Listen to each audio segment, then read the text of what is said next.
Welcome to Manga Machinations! It's episode number 578, and we're continuing our Buddha retrospective. I'm Dakazu, and with me is Star Fox 8, Hello, everybody. Morgana Santilli, Hi there. and Seamus2389. Hello. Hello, everybody. We are back. We're gonna talk about Buddha. We're even streaming this recording on YouTube again, youtube.com/MangaMacTV. I see Cliff posted something in the chat, so hi, Cliff. It has been a little while since we did the YouTube. I think it was 6 episodes ago. Did we really? We haven't done it since like the Dark Fox Dabbles? No, I think the last one we did was the manga math books. Oh my gosh. So not even, this is the first live recording of 2026. Happy New Year. I think technically my live stream reading of Buddha Volume 4 or Volume 3 was the first live stream of 2026, but first podcast stream. Happy New Year. Happy New Year in February. Sure. Hello, everybody. Welcome to our podcast. We're essentially a book club for manga. We've been doing this a long time.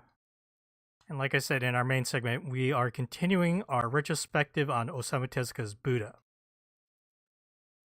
But first, before I forget, I would like to thank our coffee supporters.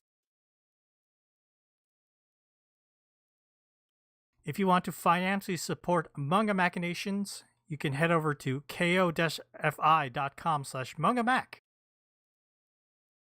And you can buy us a coffee. We'll use that money to send Seamus the Comic-Cat. Oh my god, that goal is so funny. I wonder how many people listening to this actually know that that is technically not what we're doing. Wait, are we doing that? Is that the real plan? Seamus will go to Japan. It's Where's Seamus's Yeah. real plan. I'll probably go to Japan at some. Yeah, Seamus probably go to controls the Comic at coffee. some stage. He's definitely going to Japan at some point. He's probably going to go to Comic at some point. Yes, but thank you to the people who have graciously donated. People like A-Liz8E8, Philip, Chris from Canada, Manga Machu, Viggy Dalton, Deluid, Mia, Wyatt, Dr. Melface, Poor Mexican72, Liquidus002, Xteen, Jen, Shirley, Bossy Cat, Tama Gamer, and Neptic. Thank you all so much. Cliff in our YouTube chat is saying he wants to go to Japan so badly. I know a lot of people have been recently. A friend of mine just was over today and brought my kids gifts from the Studio Ghibli Museum. And yeah, I'm jelly. No, yin has gone to shit. So Yeah, Yes. It's been like that for a while. Yeah, he said it was extremely cheap. Aren't they now tar and feathering foreigners over there or something? Is it the thing a bad about scene? the thing about the cosplayers doing a photo shoot at a shrine. Well, that's just a good old fashioned insensitive tourist. That's like the equivalent of like throwing a fucking fashion show in a random church. Like, don't do that. I mean, it happens. I'm all for it, actually. It's so aesthetic. As a Catholic, personally, I'm Well, not yeah, in the church. I'm maybe, not a but... practicing Catholic, but I will knock around my Catholic card if it means that I get to do a fashion shoot in a Catholic church. That sounds great. I have some big Christian feelings I'm going to talk about in a little while.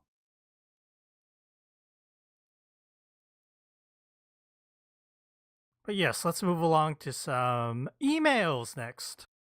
Actually, I said emails, but we'll just do a single one. We have a lot, and we'll just do one. We'll be here forever if we do all the emails that are piled up. Okay, I have an email here from Tyler that's titled, "Is it popular or niche?" Hi, it me Tyler from Germany. I learned change my email name. So cool. If you know, last year Book Talk found out about One Piece, Berserk, and hey, was shocked how good manga is. And how Liv Morgan went on Hell Kitchen. No one knew who she was. That explains how niche wrestling and manga are. Got me thinking, only popular if in the community of it. So how we understand how popular she is. Got me thinking this series everyone said is mega hit. Is it really popular or is niche and only popular in communities of comic and in America/Japan? Dragon Ball and Sailor Moon and few other probably only series I would say are truly popular to everyone have know what it is. Even people who never read it know what it is or reference quote from. Would you agree with that? Do you think a manga gets more or still a niche thing, but kid read in 90s grow up now and that social media is thing, now see the hype for it? I don't know. Just made me wonder thing that I think really popular, maybe just niche and only popular to me because I'm in a community that read manga and keep up with news and podcasts that praise this series or thing. On social media, tell this series is so big and everyone read it. Okay, thank you for your email, Tyler. It's a very healthy thing to do periodically. Is just think about like whatever I'm obsessed with is actually like not that big a deal. Just my Right. thing. It's okay if people don't know or like it. I will say, I think this is a really interesting question because I do think anime, at least, not necessarily manga, I do think anime is kind of mainstream. However, I don't think it is series based. Like Tyler mentioned that Sailor Moon and Dragon Ball are really like unanimously popular, but I've seen I've seen those like teens react videos where a bunch of kids didn't know what Sailor Moon was or like Cowboy Bebop, things that I take for granted as everybody knows this. And it's really just a matter of like what is in the zeitgeist. So like, kids know Demon Slayer. It's been in the theaters, but like do they know, I don't know, something that was really popular when I was a kid? Do they know what Digimon is? You know what I mean? Like um so I think like conceptually people are aware of anime and manga way way more than they were when when I was into it as a teenager, young, like a tween. Um but I think because there's so much available now, it's not really like a I think there are a lot more casual fans, I guess is kind of what I'm saying. There's the person who just buys the one series that they like, just watches that, just reads that. There's not necessarily it's not like everybody who reads, One Piece reads more than One Piece necessarily. We got a comment from Cliff saying One Piece just ripping through all the emails, lol. I think, yeah, we didn't. Wasn't last week we were also talking about One Piece with Flanderization too? No, Well, no, you misread it. One episode. He suggested we do an episode about emails. Oh, Yeah, One Piece on the brain. but I do. also we do kind of slam One Piece on a regular basis. But that had a major Netflix adaptation, so people are aware of what it is. More people are aware of what it is than would have been 20 years ago I when know I was reading it, I know multiple people who like that adaptation, and they would tell me like, I'm never going to watch the anime, but I can't wait for season 2 of the Netflix show. Mhm. So it worked, I guess. It has its own built-in audience, or not I would built-in, argue. its own audience. I would argue that manga is like the smallest, like niche out of all of those. Yeah, no, Mhm. I think people are I think anime and live action adaptations are doing way more. I mean, manga's doing really well. Manga's selling really well, and I know that it's circulating well in libraries. So I'm not gonna say that like it's not hot, right? In here, it's way hotter than it was when I was a kid. Um, but I don't think it's as omnipresent as the other options. It's very accessible now in a way that it wasn't. When I was a kid, you had to like go to fucking Blockbuster and borrow an anime that may or may not have been inappropriate for you as a 11-year-old because you didn't know anything about age ratings and they were all not rated. So you end up borrowing, Ghost in the Shell or something, and you're like, I don't know what the hell's going on. How sad it is that probably more people saw that live action Ghost in the Shell than the anime one. Maybe. I don't know if that one was a huge hit or not. I don't even remember. I don't know. I feel there's people who like me who've only seen the animated one and refuse anything else. So I feel like that balances out a little bit, tips the scale a little. I kind of meant in like far reaching. There's probably a lot of people who would never like watch anime who might have seen that movie. Hey, I guess if it's like being showed on TBS or something, I assume movies still end up on TBS. I don't know. Do people have cable? Yeah. I mean, growing up, that's how I watched most of my movies, like on Oh yeah. TBS, TNT, with commercial interruptions and edited for content and time. The only way to watch film. Yeah, yeah. And then later, I'd rent the actual movie and be like, "Whoa, what the hell? There was a sex scene in this movie. What the hell?" It's like the scene in Ghostbusters. Oh yeah, the It's when they go down like on him. a completely like PG film for the most part, and then there's that one scene where you're like, oh, okay. That content edit was probably should have happened on the editing floor. Yeah, it's like not a good scene.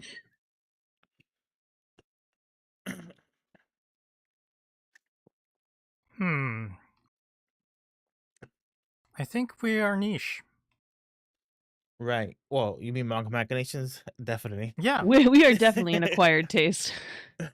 And certainly the stuff we read. I don't think. I mean, we're sitting here reading Tezuka, and I think that's niche. You know what I mean? I don't think a lot of people have necessarily read Buddha. We're here reading be Tezuka honest. and not even glazing it. We're here reading Tezuka being like, this is interesting, but like, Right? like being heavily critical of it a lot of the times. Oh, just wait till the main segment, y'all.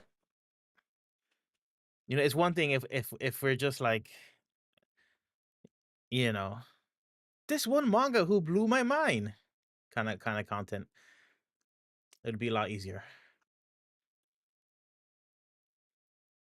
I don't know. I Blew my mind because they're shit. That would be easier too. Also, like if we just unleashed and was just like, this mangaka should be fired.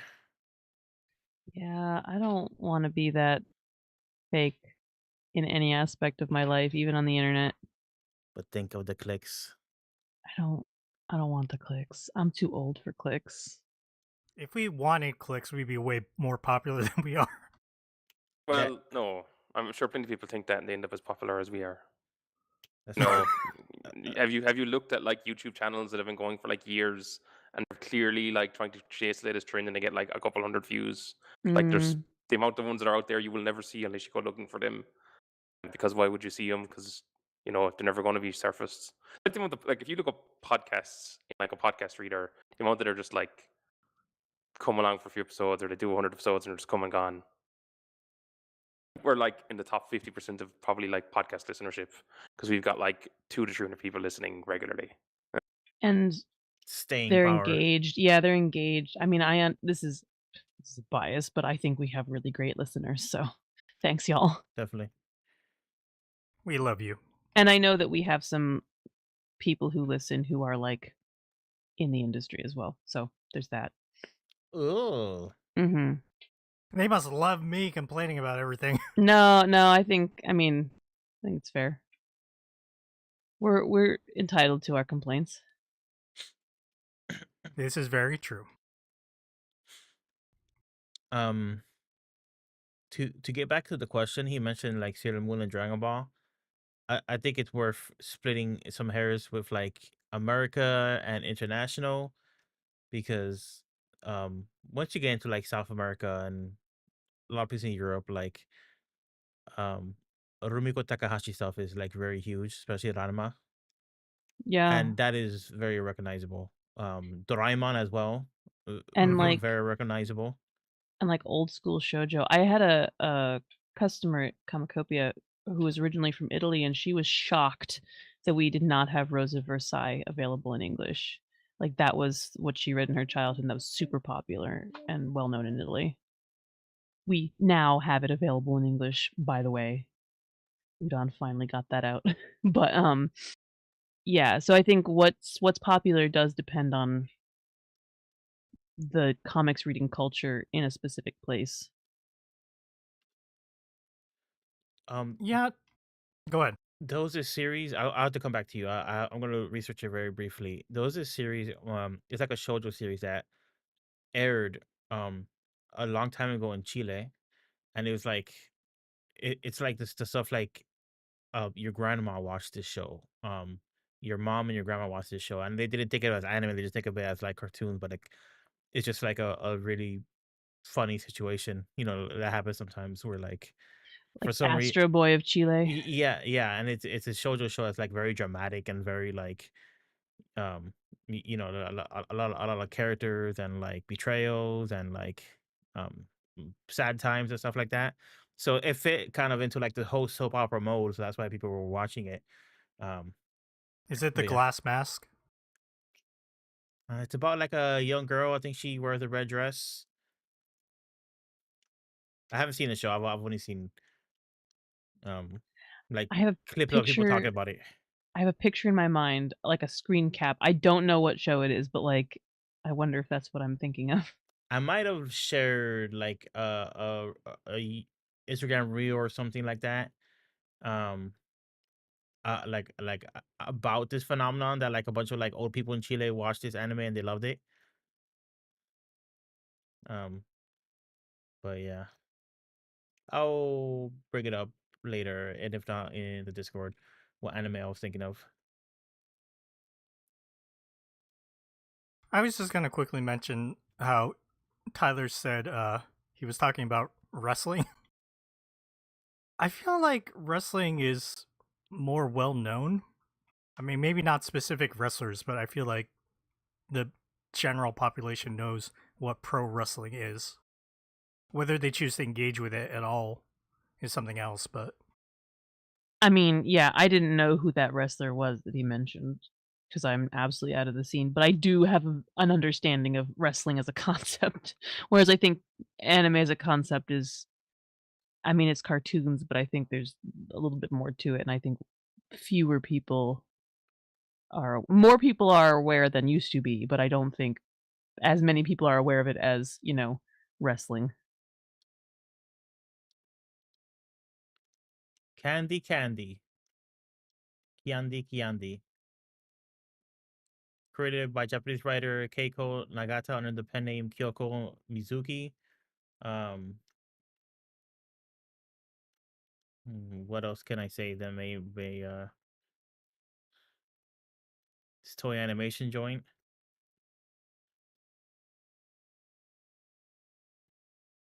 from the 70s. oh my god, look at Oh, her eyes. that is so that is classic. That's hella shoujo nonsense from Nakayoshi. Yeah, okay. Her eyes are so big and sparkly.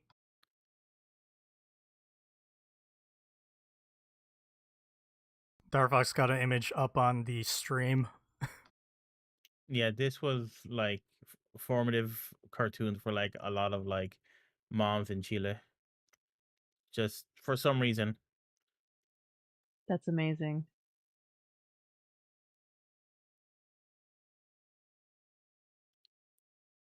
Candy Candy.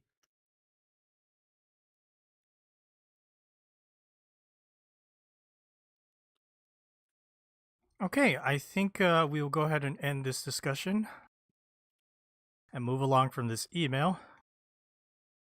Thank you again to Tyler for sending us an email. Remember, you can send emails over to mangamachinations@gmail.com. Okay, next, let's move along to some What You Been Reading.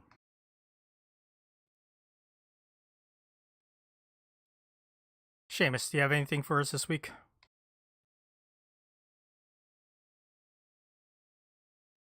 No. Okay. What about you, Morgana? I watched a movie I want to talk about. All right, let us hear it. I've warned Darfox already.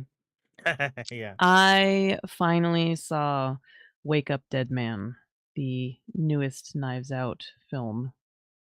Oh, I haven't seen that yet. Oh, you haven't seen? Okay, I won't do spoilers. Has everybody seen like Knives Out in general? You know the concept of Knives Out.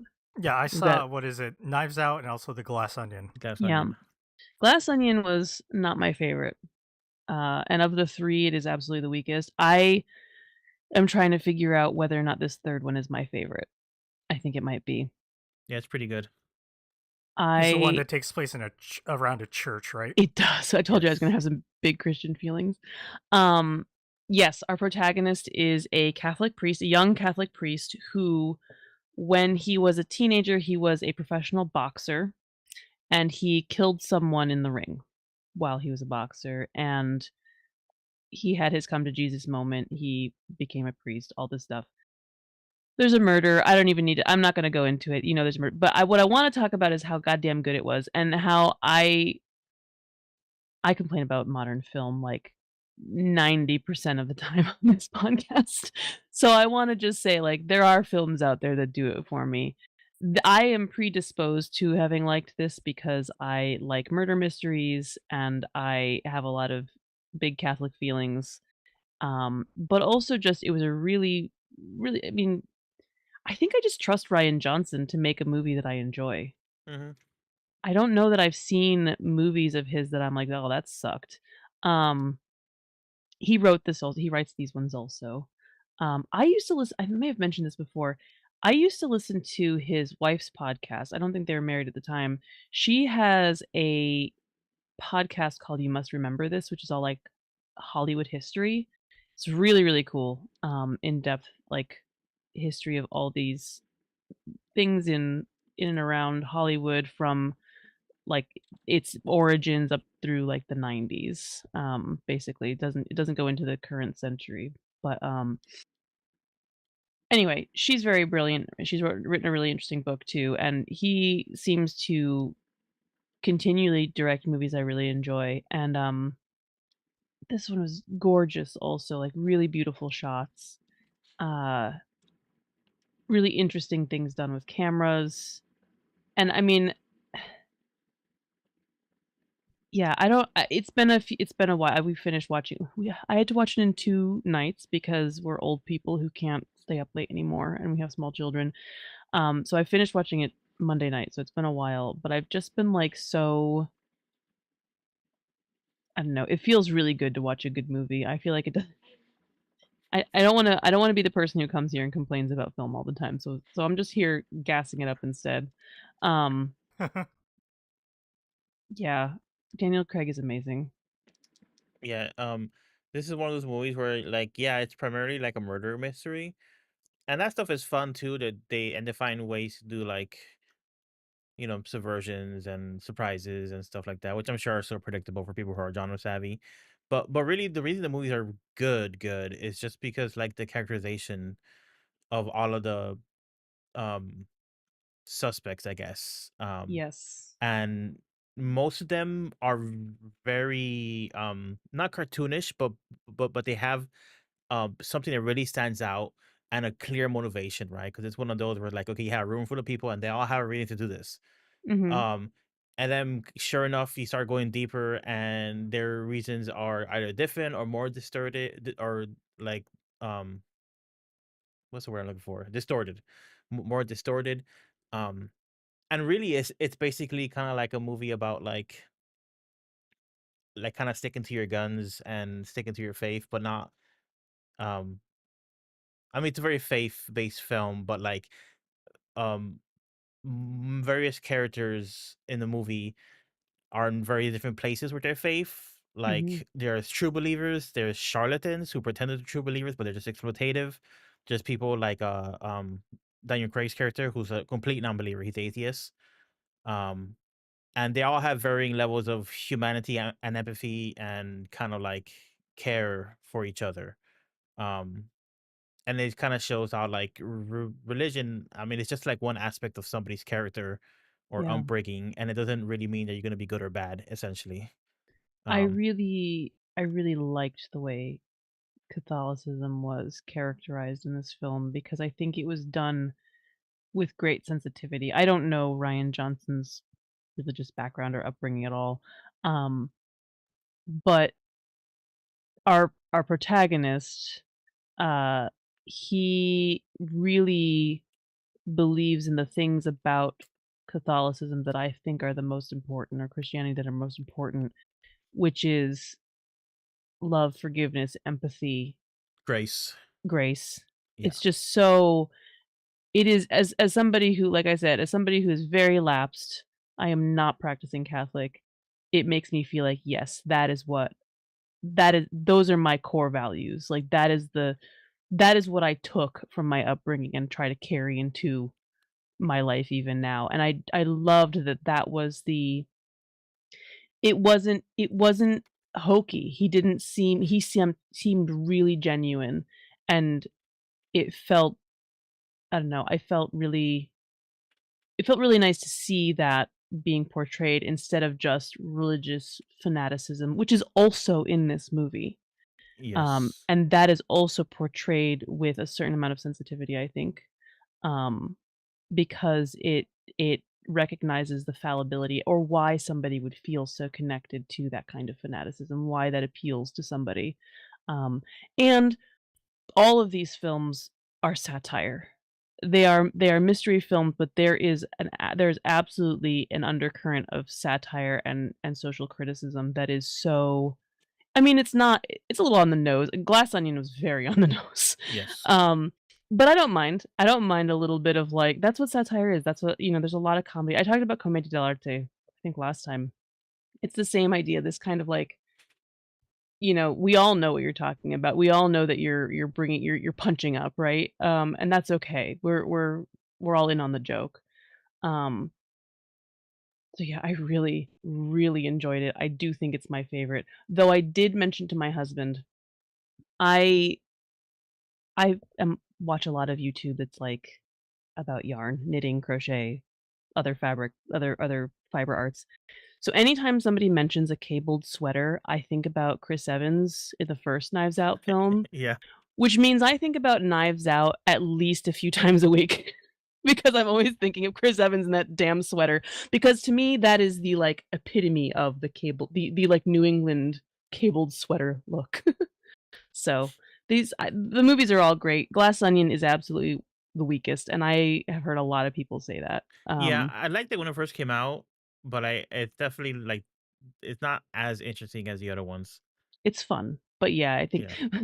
my husband was like, why is Blanc so much better when he's in like the Northeast? Because this one takes place in like upstate New York, and the first one is obviously in Massachusetts. So I'm like, I don't know, because we spooky up here. We do them good spooky murders up here. But yeah, I highly recommend it. I think it was amazing. Um, that's me, I think. I feel like Rian Johnson just gets a lot of shit for doing that Star Wars movie, The Last Jedi. But that Yeah. was the good one. Yeah, I like Last Jedi a lot. It was the good one, but it was also like The good Hold one on. and a bad Is trio. Star Wars It's and good in the same sentence an oxymoron? well, that's the thing, I was about to say, yeah. Of the 3, that's the one correct me if I'm wrong, that's the one with the, like, red snow. Yes. Yeah, that's the Yes, most visually appealing one for sure. Not just that scene, that's the most obvious one, but, like, that's the most visually appealing. I do think direction-wise, it was the best of the 3, uh, I taking into account that that was not the best trilogy. I think that there's a lot you could dig into the movie and kind of like separate like this was too overly ambitious. This was maybe like bad maybe he spent too much time with this aspect of the plot or something. I don't think the movie's perfect, but overall it has I think like how Morgana said basically it had like the most filmmaking in it. It had like the most like I'm watching a Yes. movie that is trying to like portray something and not just like you know whatever. I don't. It's ultimately it is Star Wars. Seamus is right. It's there to Yeah. sell toys, but I still think that like filmmakers can like do good shit in that space. of selling toy commercials. um, I'm but yeah, also an Adam Driver apologist all the time. I think he's great. I love Kylo Ren, like, unironically. I think he's dumb. His character is dumb, and yeah. his, like, redemption arc is stupid, but I am a sucker for, like, that kind of sad boy in Well, fiction, that's the so thing. The redemption arc doesn't really exist until the third one. no, it's aw and it's bad. It's, like, Yeah, it's non-deserved, it's totally off, which is why the 3rd one pissed me off a lot. the second one, it ended with him being like, "Yeah, I'm gonna be Space Hitler," and I love it. He's just frothing at the mouth to be Space Hitler, and it's just crazy that they just could not sit with that. They really had to walk Yeah. everything back. Yeah, no, it Uh, was not great. Well, because he was popular, which is I mean, you coulda just made another trilogy if you kept it going, but yeah. sorry, I don't know. Was Adam Driver getting too old to play Kylo Ren? I mean,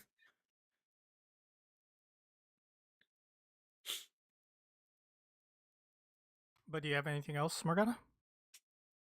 I don't think so. I didn't get a chance to read anything else. And we watched A Bug's Life last night for family movie night, which is a good movie. Still haven't seen that movie. It's What? good. I have seen DreamWorks Ants many times, however. I'll have you That's know. so funny. How dare? I kind of love the movie DreamWorks Ants. I haven't seen it in like 20 years, but I But seen it I many times. Bug's Life is worth checking out. It's got circus bugs, which is fun. Mhm. Yes. It's been a very long time since I'd seen it. I couldn't remember if I'd even seen the whole thing. You know, it's one of those where, like, I think in the fog of my memory of childhood, it was like 8 when I was 8 when it came out. Um, but it was good. Looks good. Still Pixar, even older Pixar movies still look good. You Yeah. know, they hold up pretty well. Some of it's a little bit like, "Ah, yes, this was 1998," but mostly it's like, it's pretty good. It it hasn't improved that much, to be honest. Well, no, it has, but, like, they were doing a good job even back then. Art direction goes a long way. Yes. Yeah.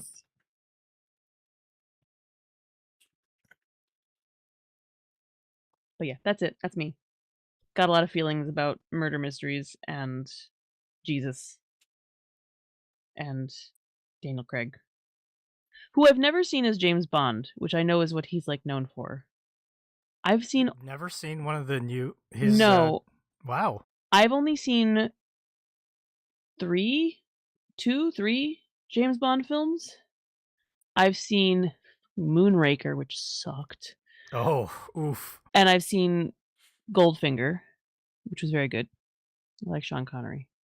I've never seen a Pierce Brosnan James Bond, which is funny because he's kind of what I think of when I think of James Bond because he was the James Bond of the 90s. Yeah, Yep. he's the one who kind of really made it popular. Right, but I've never seen any of those, and I've never seen Daniel Craig James Bond. There's I think I've seen another one. There's 2 or 3 of Daniel Craig movies that are pretty good. That Casino Mhm. Royale, pretty good.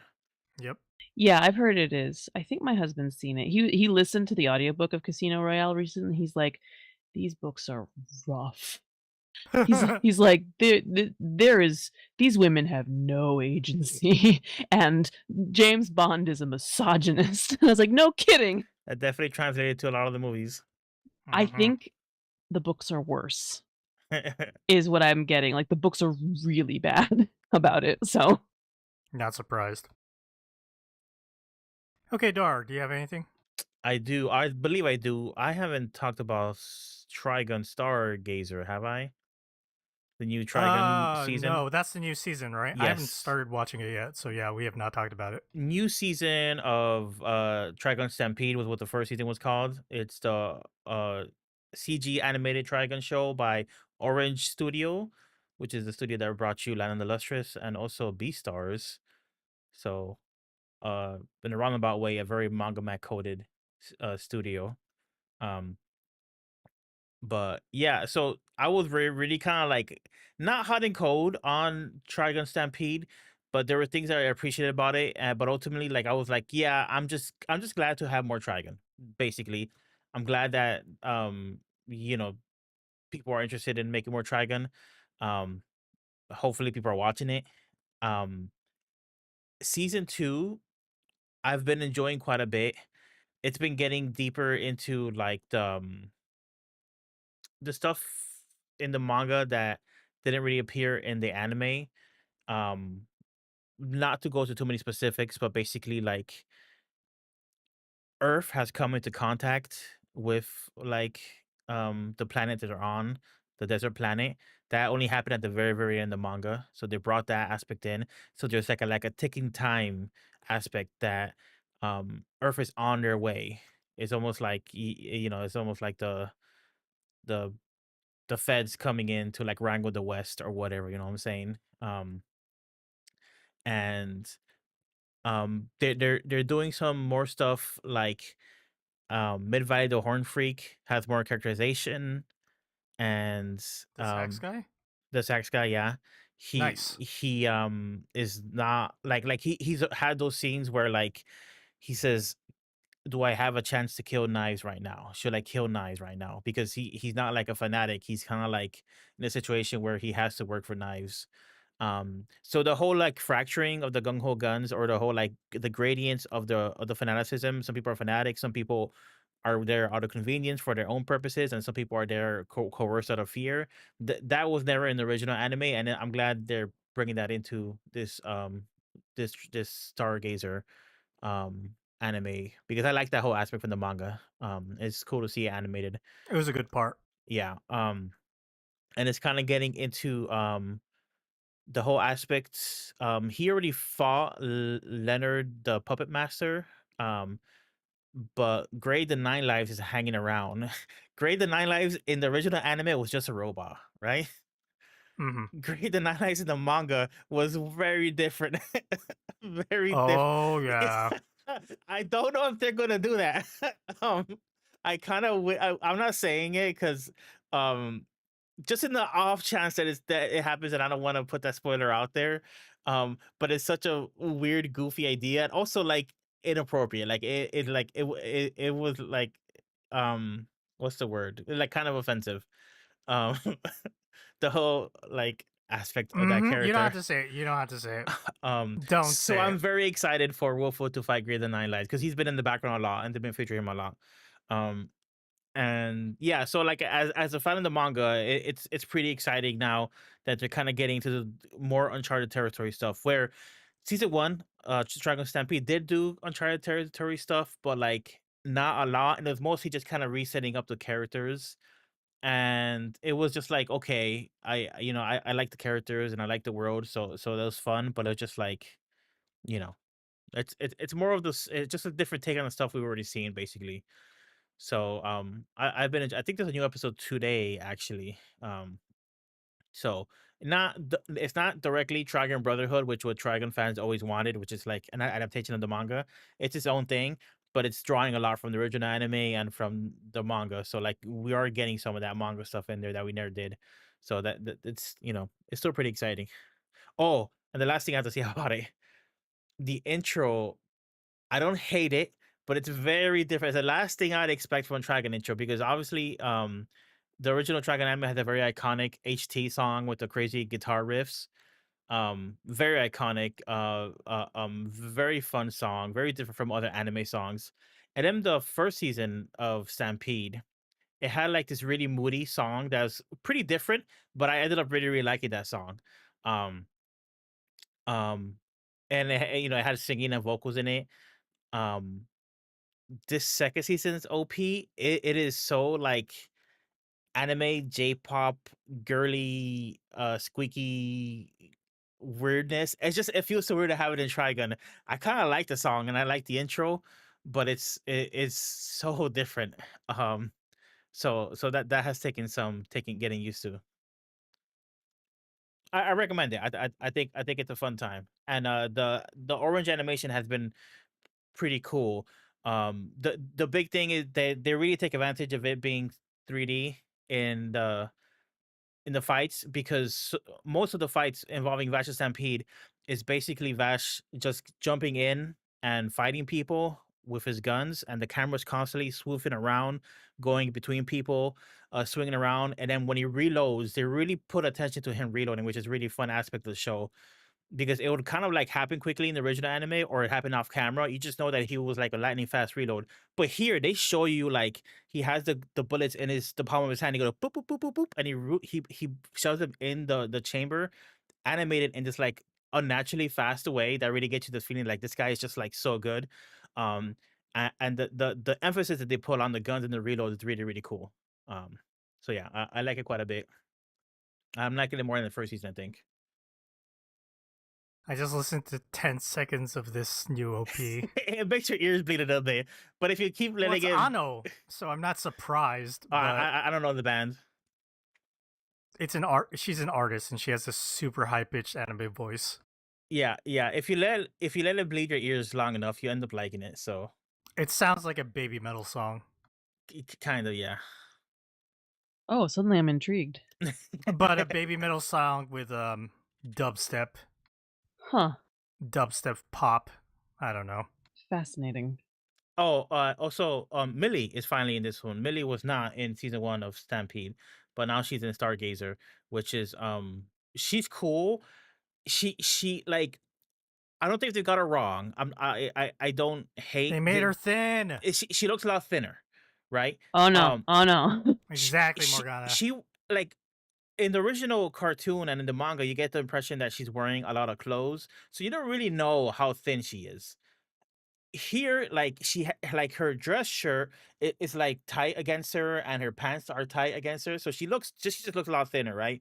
So there's a little bit of a dissonance when she's still a big girl, but like there's a little like she just looks off to me a little bit. So it's a different take. I don't think it's bad. And the character seems really good. If it's cool to see Millie and Merle cutting up again. I don't know. I posted a link for Morgana to look at. Mm, Did you see it? I don't love this. Give her. Girl needs hips, man. Like, just I don't know. Yes, she always wore like basically men's clothes. I mean, she was wearing like khakis and a shirt, but like and that trench coat thing. But like you also just get the impression that she big. She is She big. should be like Noi. Yes, Dorohedoro. yes, just like big, like big, like literally big boned. Just like she has a large frame. You know what I mean? Like yeah, and she does, but like this picture is especially kind of egregious because this picture is you're really seeing her boobs. Her boobs are like huge in this picture. yeah, and you never really got the impression of this difference between her boobs and her body that you get in the original manga and anime.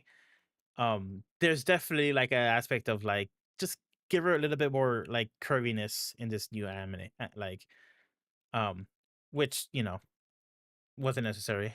I'd be fine if they made her like totally jacked. Like if she was like 6-pack abs, like fine, whatever, sure. Because she's big. She's a big girl. She's like she's strong. She's like, I don't know.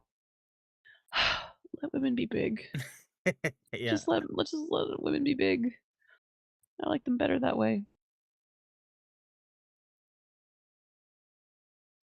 Dar, are you done? I'm done.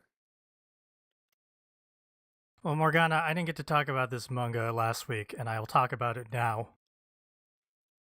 But you'll be happy to hear the main character of this manga is a big girl. Hell yeah. You may not be as excited to hear about the contents of this manga, but it's called Baru Baru.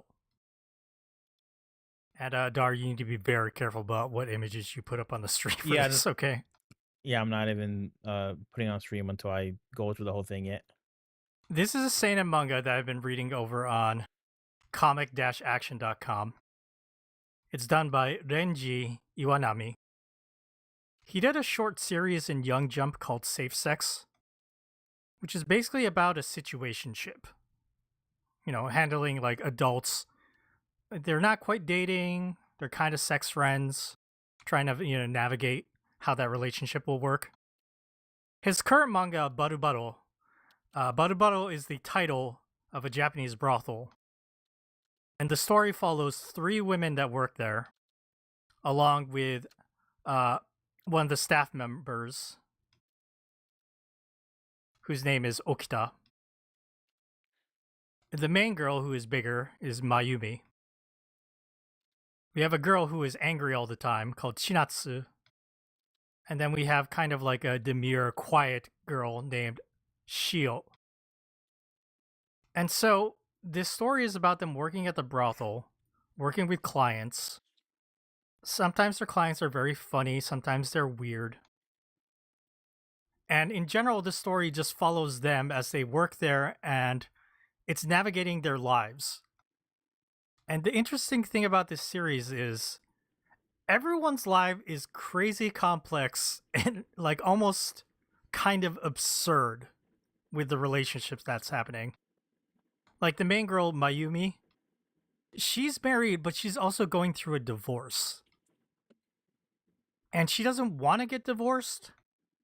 Her husband, like, she's a really outgoing person, but she had a really fucked up childhood and trauma from her mom. And so sometimes, like, that part of her personality comes out. And it makes her kind of, like, get angry and upset. And that scares her husband, who is very timid and quiet. And her husband loves her. But at the same time, he's like, I'm scared because I don't know when she might start just screaming nonstop. And then you have the angry character, Chinatsu. She's so angry. She has like a impulse to like do violence that she just can't control. And in this chapter 0, her client is just like a guy who's like, man, can you just beat me up and like yell at me? That's what I want. So she's like really like, this is great, even though I'm getting all sweaty from like punching him so much. And she also works at a kitchen where she has to do a lot of like manual labor. So I don't know, she just has like a lot of stress in her life. When she goes home, she drinks a lot. And then she ends up like getting a closer connection with this client that she's beating up in this first chapter. And the client too, like, he was bullied when he was younger, and like he ended up doing some self-harm, and now he's a little bit more stable, but that's what he still wants. And now like their relationship might be moving out of just being like customer and client, and that's like possibly questionable. We don't know. And then the demure girl Shio, she was married. She's divorced.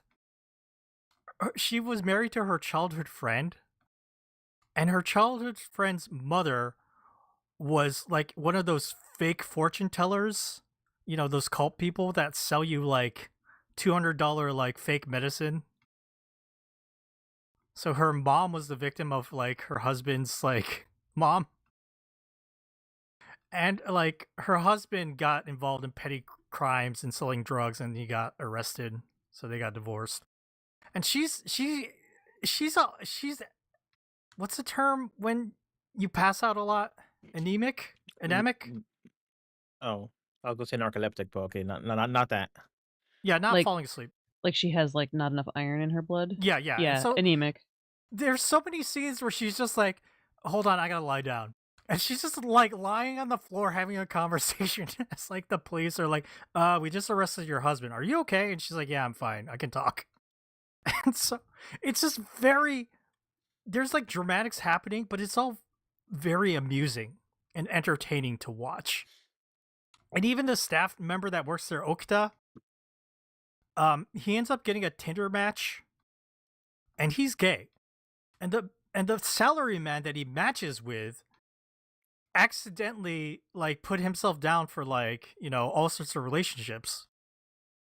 And even though he's never had like a gay experience, he goes along with like a hookup because the guy working there, Okita, is like, here, I'll pay you extra money if you pee in my mouth.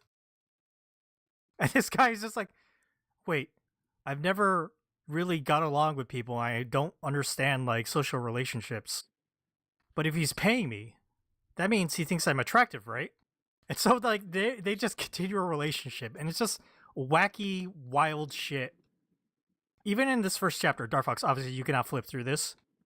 But the first chapter starts where they're working technically at a different like brothel, and it starts with the police showing up because Mayumi is working with an old grandpa client, and the grandpa client is like, I want to experience.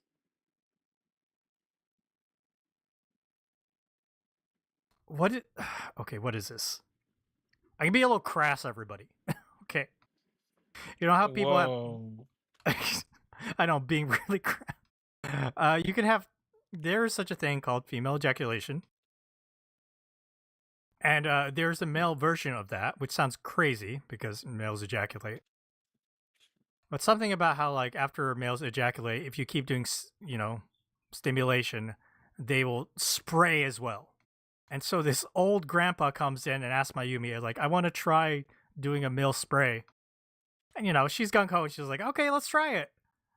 And then, like, so she's working with this guy, and he clearly has, like, injections on his thighs from taking something questionable. And, yeah, it doesn't work out, and he leaves, and the old man dies right in front of the store, which is why the police come and shut the place down.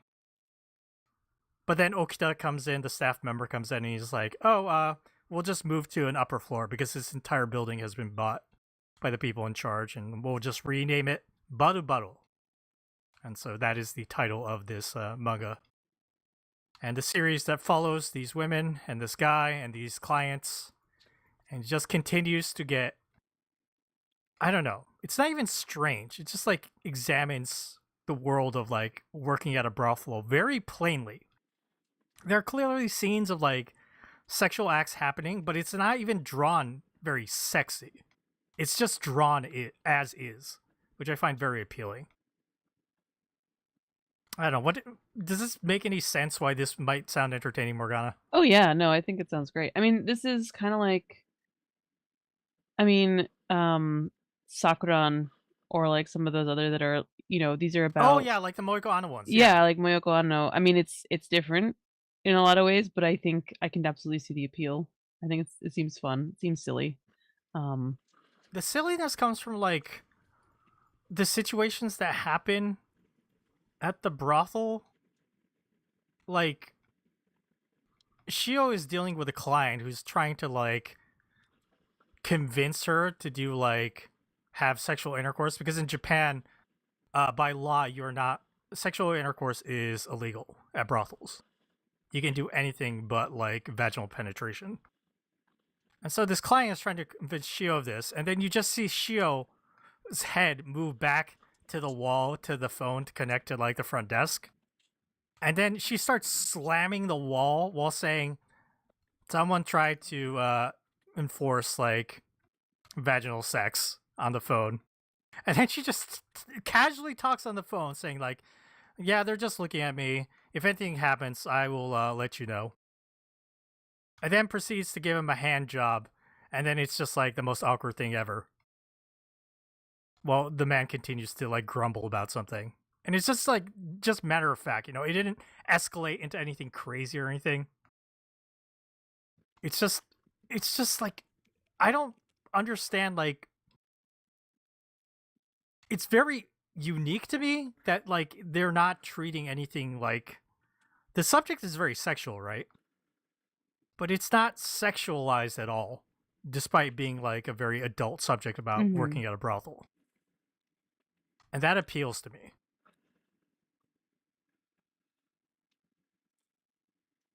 Let's see, they have 3 volumes out now, 20 chapters so far. It started in 2021, it's still ongoing. And yeah, I'm really enjoying it. There's a lot of like things that change with the characters, especially Mayumi and her husband and their possible divorce. A lot of things have happened that have been very entertaining. But it's also constantly jumping between all these main characters, right? So like that's also really interesting and kind of chaos inducing as well. But it's really good and it's really entertaining.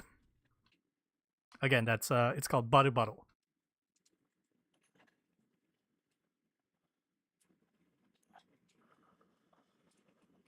Okay, do I talk about this?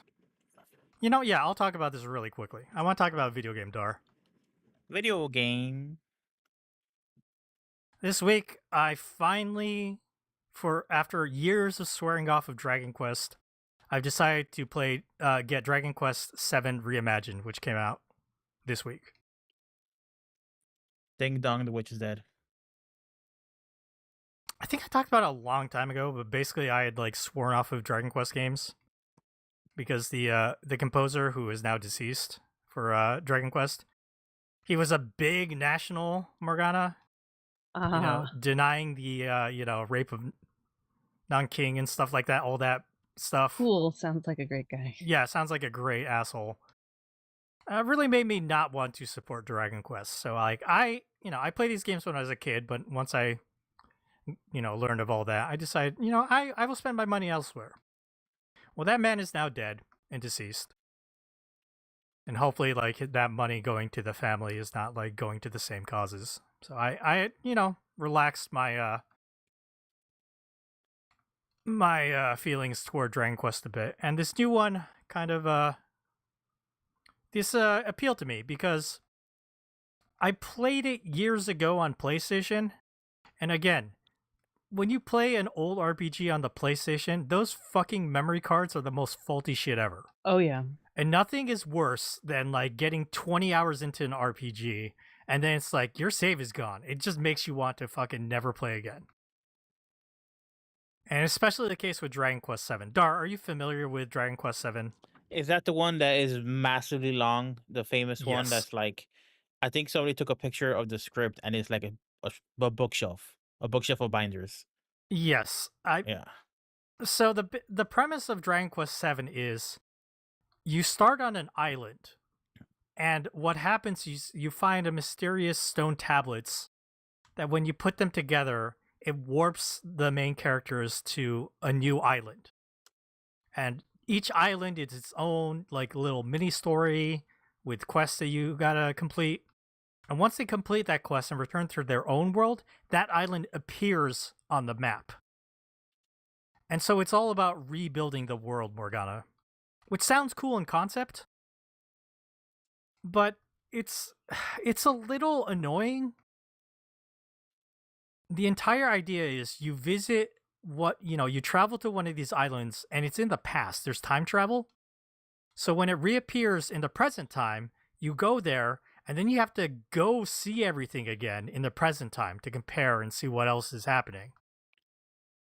And so I've run into a lot of cases where it's go through a new island in the past, finish everything, come back to the present, go to the island, and then redo a lot of those dungeons.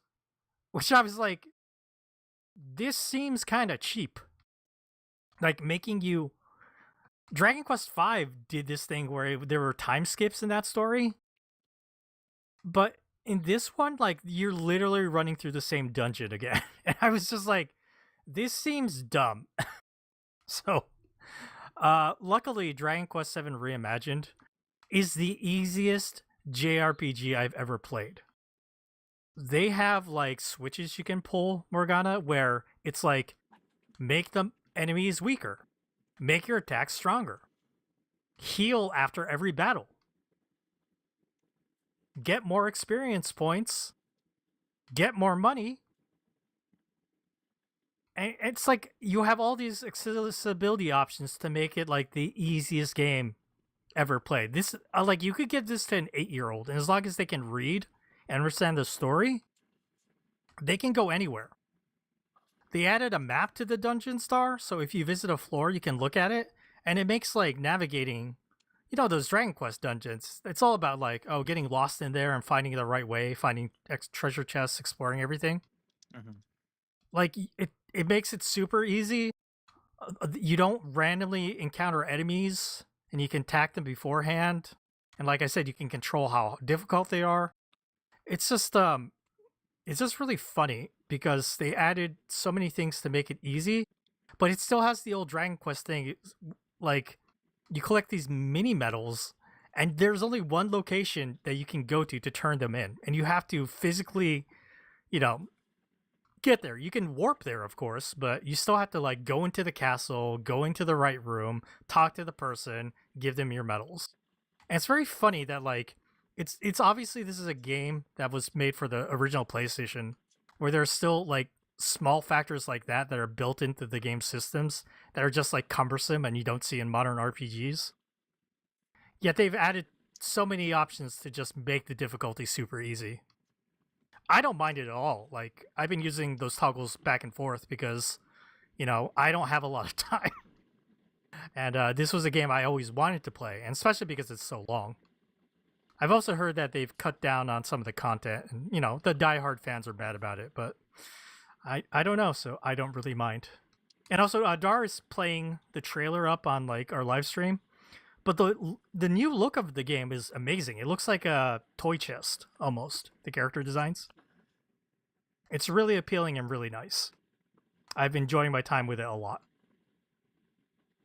And I'll probably play more after we're done podcasting. So just want to quickly interject. You know, Dar Fox isn't the only one here who can talk about video games.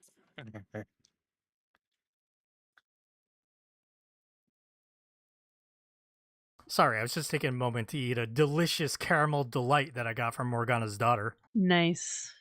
Yeah, if y'all need a Girl Scout cookie hookup, you've got till March 3rd. Drop me a line. I'll give you a link. You can order some. You should just post it in our Discord. I should. Yeah, I should. We have so many cookies. There's a new one this year, the Explore Mores, which are like I got one of those. It was pretty Rocky good. Road. They're really good. Yeah, they're like Rocky Road inspired, like s'mores type. They're good. They're very chocolate forward and a little bit almondy. Mm-hmm. I can recommend those. My wife saw this box of caramel delights and she was like, "Are those samosas?" I'm like, "Ah, yes." The East Coast West Coast thing. Yeah, well, yeah, because growing up, they were always caramel delights when I was a Girl Scout too, and I then heard that they were called Samoas elsewhere, and I was like, I don't know, what are you talking about? And there's another cookie that had that issue. It's the different bakeries. There's Mm-hmm. 2 different bakeries for those who are unaware of the way the Girl Scouts work. These girls are crazy. They're selling so many cookies. Oh yeah. We just joined, so we're a little bit late to the game. They started selling in like December. But my daughter is going to be going to they're going to do a booth at the mall on President's Day, and she's going to just sell cookies for an hour. So Aw. it'll be a good experience for her. Girl Scouts are great. Support your local Girl Scouts if you can. It's, Hell yeah. I was a Girl Scout. They do good stuff. But yeah, now that I'm finished eating my caramel delight, let's end what you've been reading. Before we get to our main segment, let's talk about next week. Next week is our week off. It's Valentine's Day weekend. Some of us here have dates. So we will take that week off, and then the week afterwards, unfortunately, Morgana will be away. But that means Darfox, Seamus, and I will be revisiting Mujina Into the Deep. It's weird. It will be kind of a triple dip because we're continuing. We had read 2 volumes of that so far. But we couldn't really think of anything else we wanted to read. So instead of doing a triple dip on 3 different titles, we're just going to read 3 volumes of Mujina Into the Deep. If you have the Viz subscription, it's on there, and we'll be reading at the beginning of Volume 3, Chapter 3.3, and going all the way to Chapter 8.1. I believe we'll have quite a lot to dive into. This is essentially becoming a retrospective. But hey, you know, maybe after we read this, Dark Fox and Shameless will be like, I'm out. We'll have to see. But yeah, that'll be in 2 weeks. So Mujina Into the Deep. The chapters for volumes 3, 4, and 5. Again, that's chapters 3.3 to 8.1. Okay, everybody, we're going to take a quick break, and when we come back, it'll be time to dive into that new volume of Buddha.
Welcome back, everybody.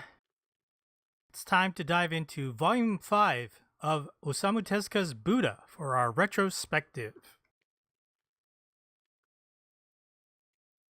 So, for Volume 5, which is put out by Kodansha in English, we finally have a page in Volume 5 with the localization credits. Translation, Yuji Oniki, and production, Hiroko Mizuno, Yuka Nagate, and Shinobu Sato. For the copy, let me read what's on the Kodansha website and on the back of the volume.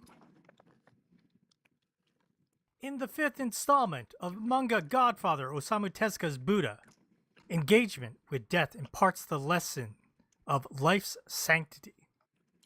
In a Machiavellian rise to power, Devadatta, a rogue aristocrat, incites war between two kingdoms that will leave thousands dead. King Bimisara of Magda, fearing death his son's own hand. Is there a "by" missing in that sentence? Seems like it. Fearing death his son's own hand withdraws fatherly love. The true measure of the Buddha's divinity will turn out to be a test of diplomacy, the power of words.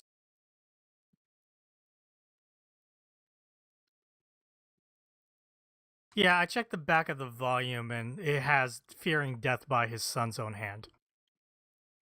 Issue with the metadata. Issue with the metadata in the website. Morgana, remember in Volume 3 when we're introduced to Devadatta, you were like, I feel bad for that kid. Do you still feel bad for that kid? I don't, and I have one phrase to kind of sum up my feelings about this volume and also the series up to this point. Okay, let me hear it. Justice for Migaila. Yes! Jesus fucking Christ, that woman has gone through so much stupid shit. You would think after the last volume, like the fucking body full of sores, like, oh, truly, things can't get worse for Migaila. And yet. And yet. Oh man. At least it was a quick solution. But still.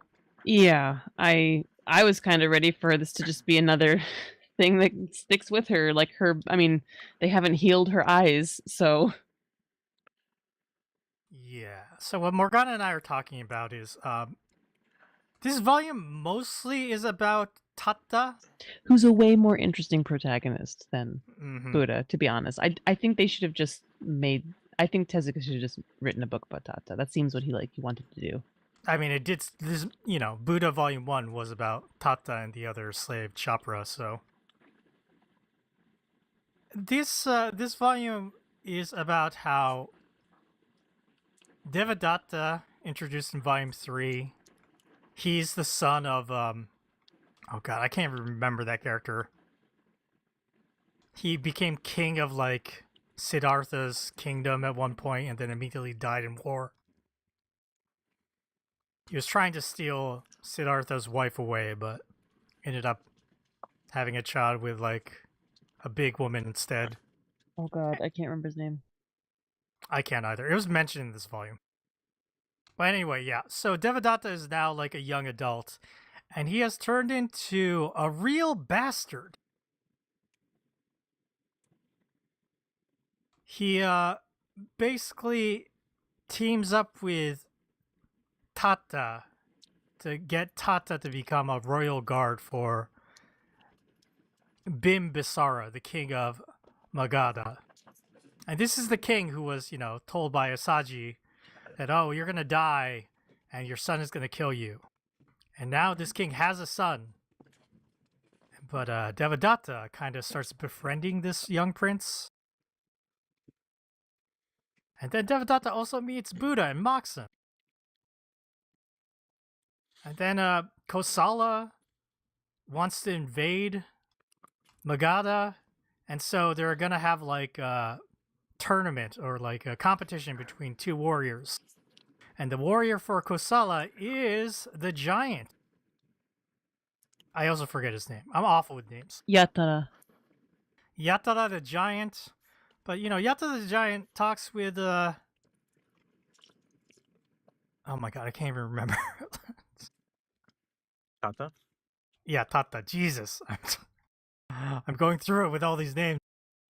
And, Tata and Yatara realize that they both know Siddhartha. They both know Buddha. But, duty calls and they must compete. So, Tata's about to lose. And Devadatta paid, these guys to shoot, Yatara with, a poison dart. But Tata refuses to, win. So instead, Devadatta is like, I don't want to be caught by this, so I'm going to buy some poison that'll make someone lose their voice. And he slips it to Magaila, and then, blames Magaila for, poisoning the giant. Tata and Magaila, run away because, Magaila's been accused, but luckily they run into Siddhartha, and Siddhartha uses the power of some bullshit magic to bring her voice back. And when Devadatta sees this, he's amazed, and he's like, oh no, this is amazing. We need to spread your teachings to everybody.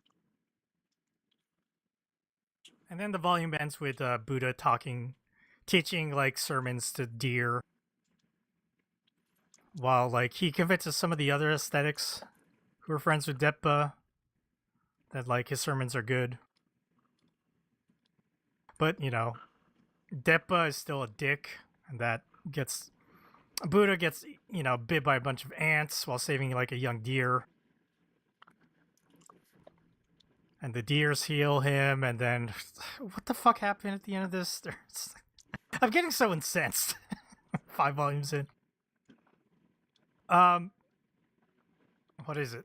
Yeah, Deppa gets attacked by Kosala soldiers, and Kosala's Crystal Prince has a run-in with Buddha and tries to kill him, but the deer jump in the way and take the arrows. And then to save Deppa's life, Buddha performs blood transfusion. Got some. At least there are other. Jehovah's Witness. Yeah, no. At least he tried to do type matching. I've definitely read fiction that does blood transfusions. It's just let's just open some veins and stick some blood. I'm like, you could kill this person. If you give them the wrong blood, you will kill them. Let's remember, Osamu Tezuka was working as a physician. Yes, and that was his job, and he did blackjack. So yes, and I asked my husband, I was like, "Is this a thing? Would blood coagulate if you had 2 of the different type that touched?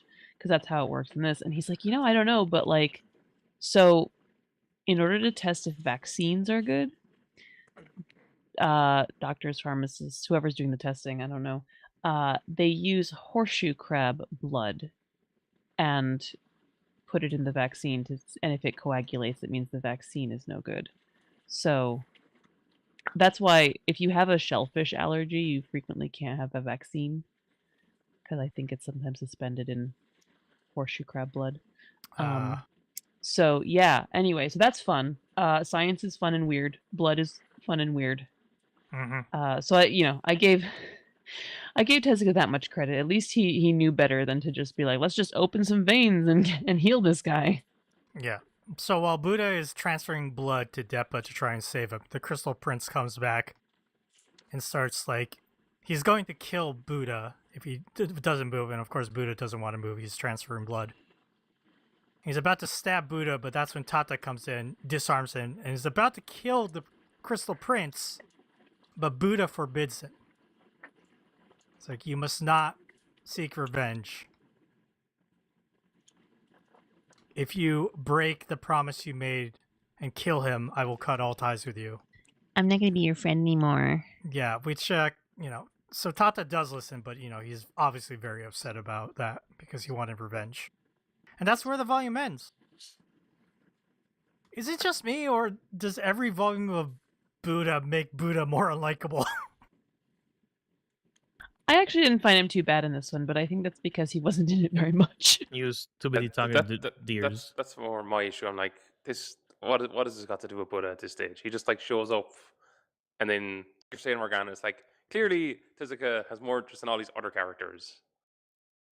And I mean, so do I, so it's fine. Just the One Piece thing. Was it last week or the week before? About like as the series goes on, they just do side characters. Yeah. Yes. This is the thing. I think it's just the fact that like there's actually not a lot of meat on like the actual biography of Buddha. Like last time I talked about that afterword that Osamu Tezuka wrote about how like there's not a lot there. It'd be a very short story. And to make it into like more of a, a fictional historical epic, he is focusing on the drama between, Tata and this, building up this villain, Devadatta, the scoundrel, mistreating Magaila for like for Jesus. sadness.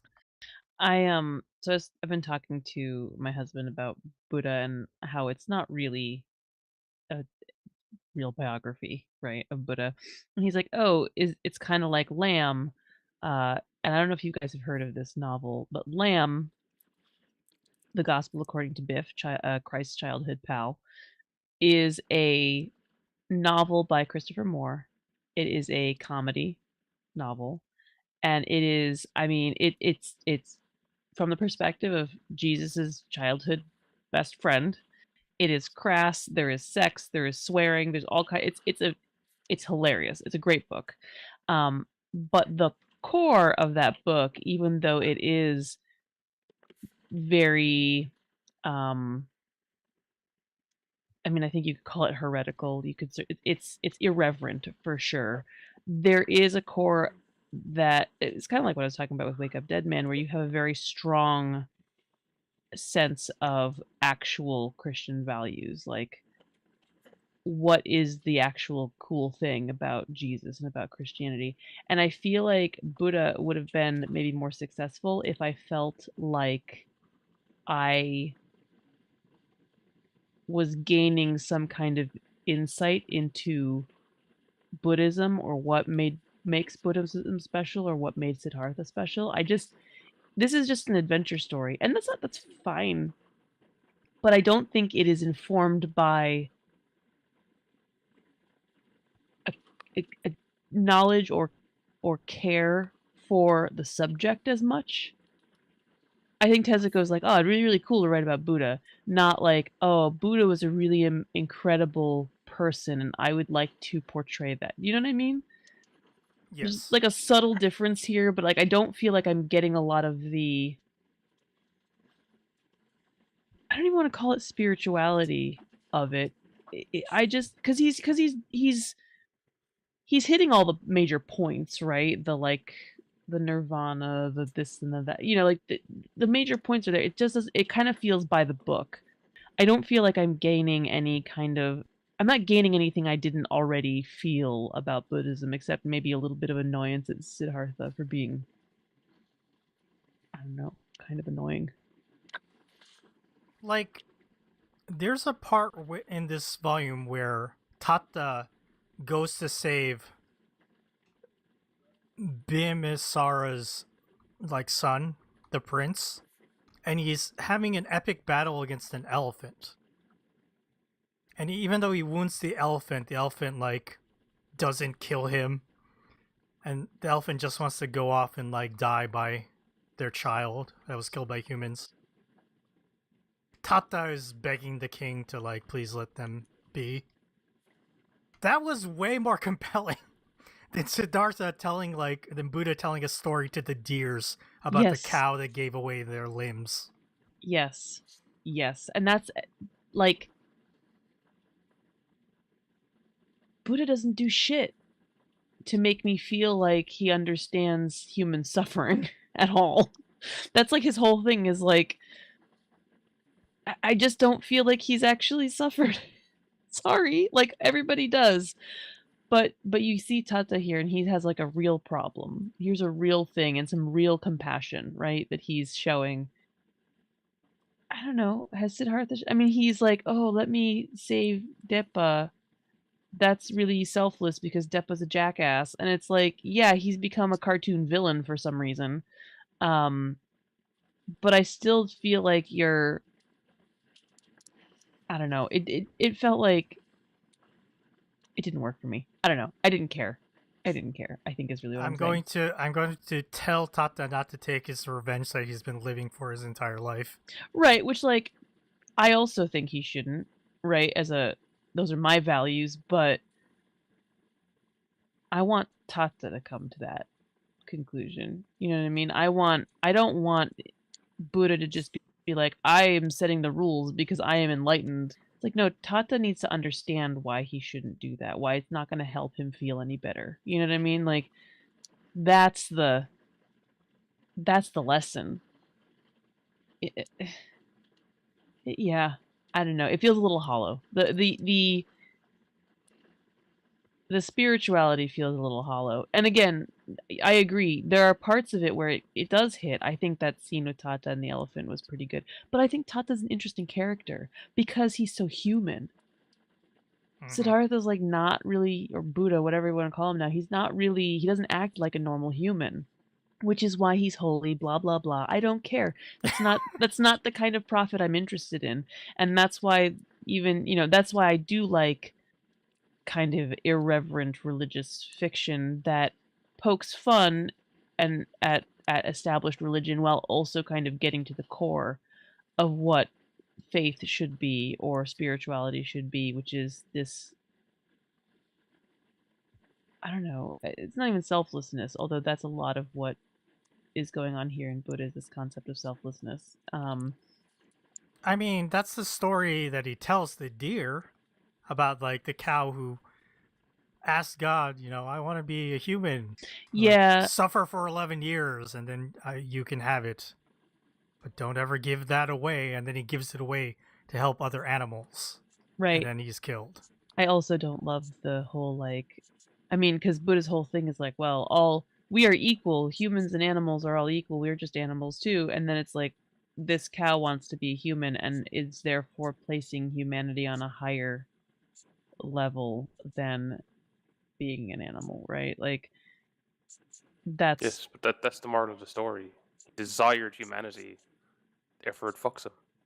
Yeah, I guess. I mean, that's what he tells the deer at the end. He's like, deer, you are only concerned about yourselves, your own survival. But that is wrong. You must help others in order to live. Why the fuck is he telling deer that? The deer don't need to do shit.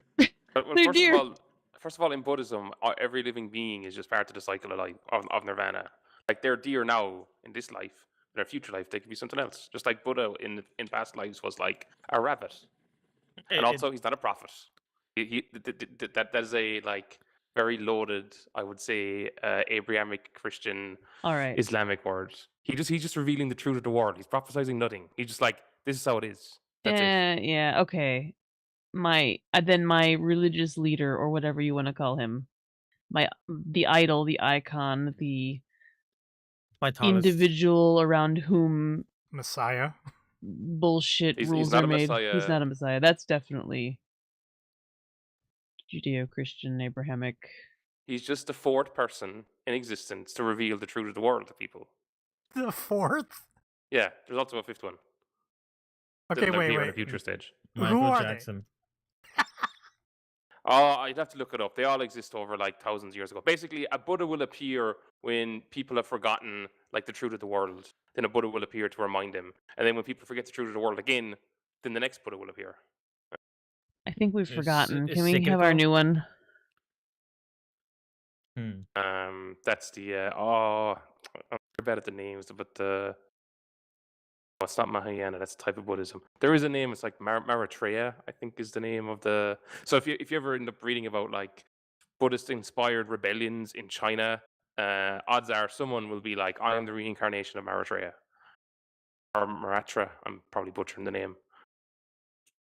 But that's the future Buddha. They'll like appear in, I don't know, that you can look up like how they've like all this stuff around like X amount of time. Like there's like stages where of like degradation as like the truth is forgotten, and like it influences like human lifespans like go up and down by like hundreds of thousands of years, hundreds or thousands of years. Which Tezuka addresses none of this.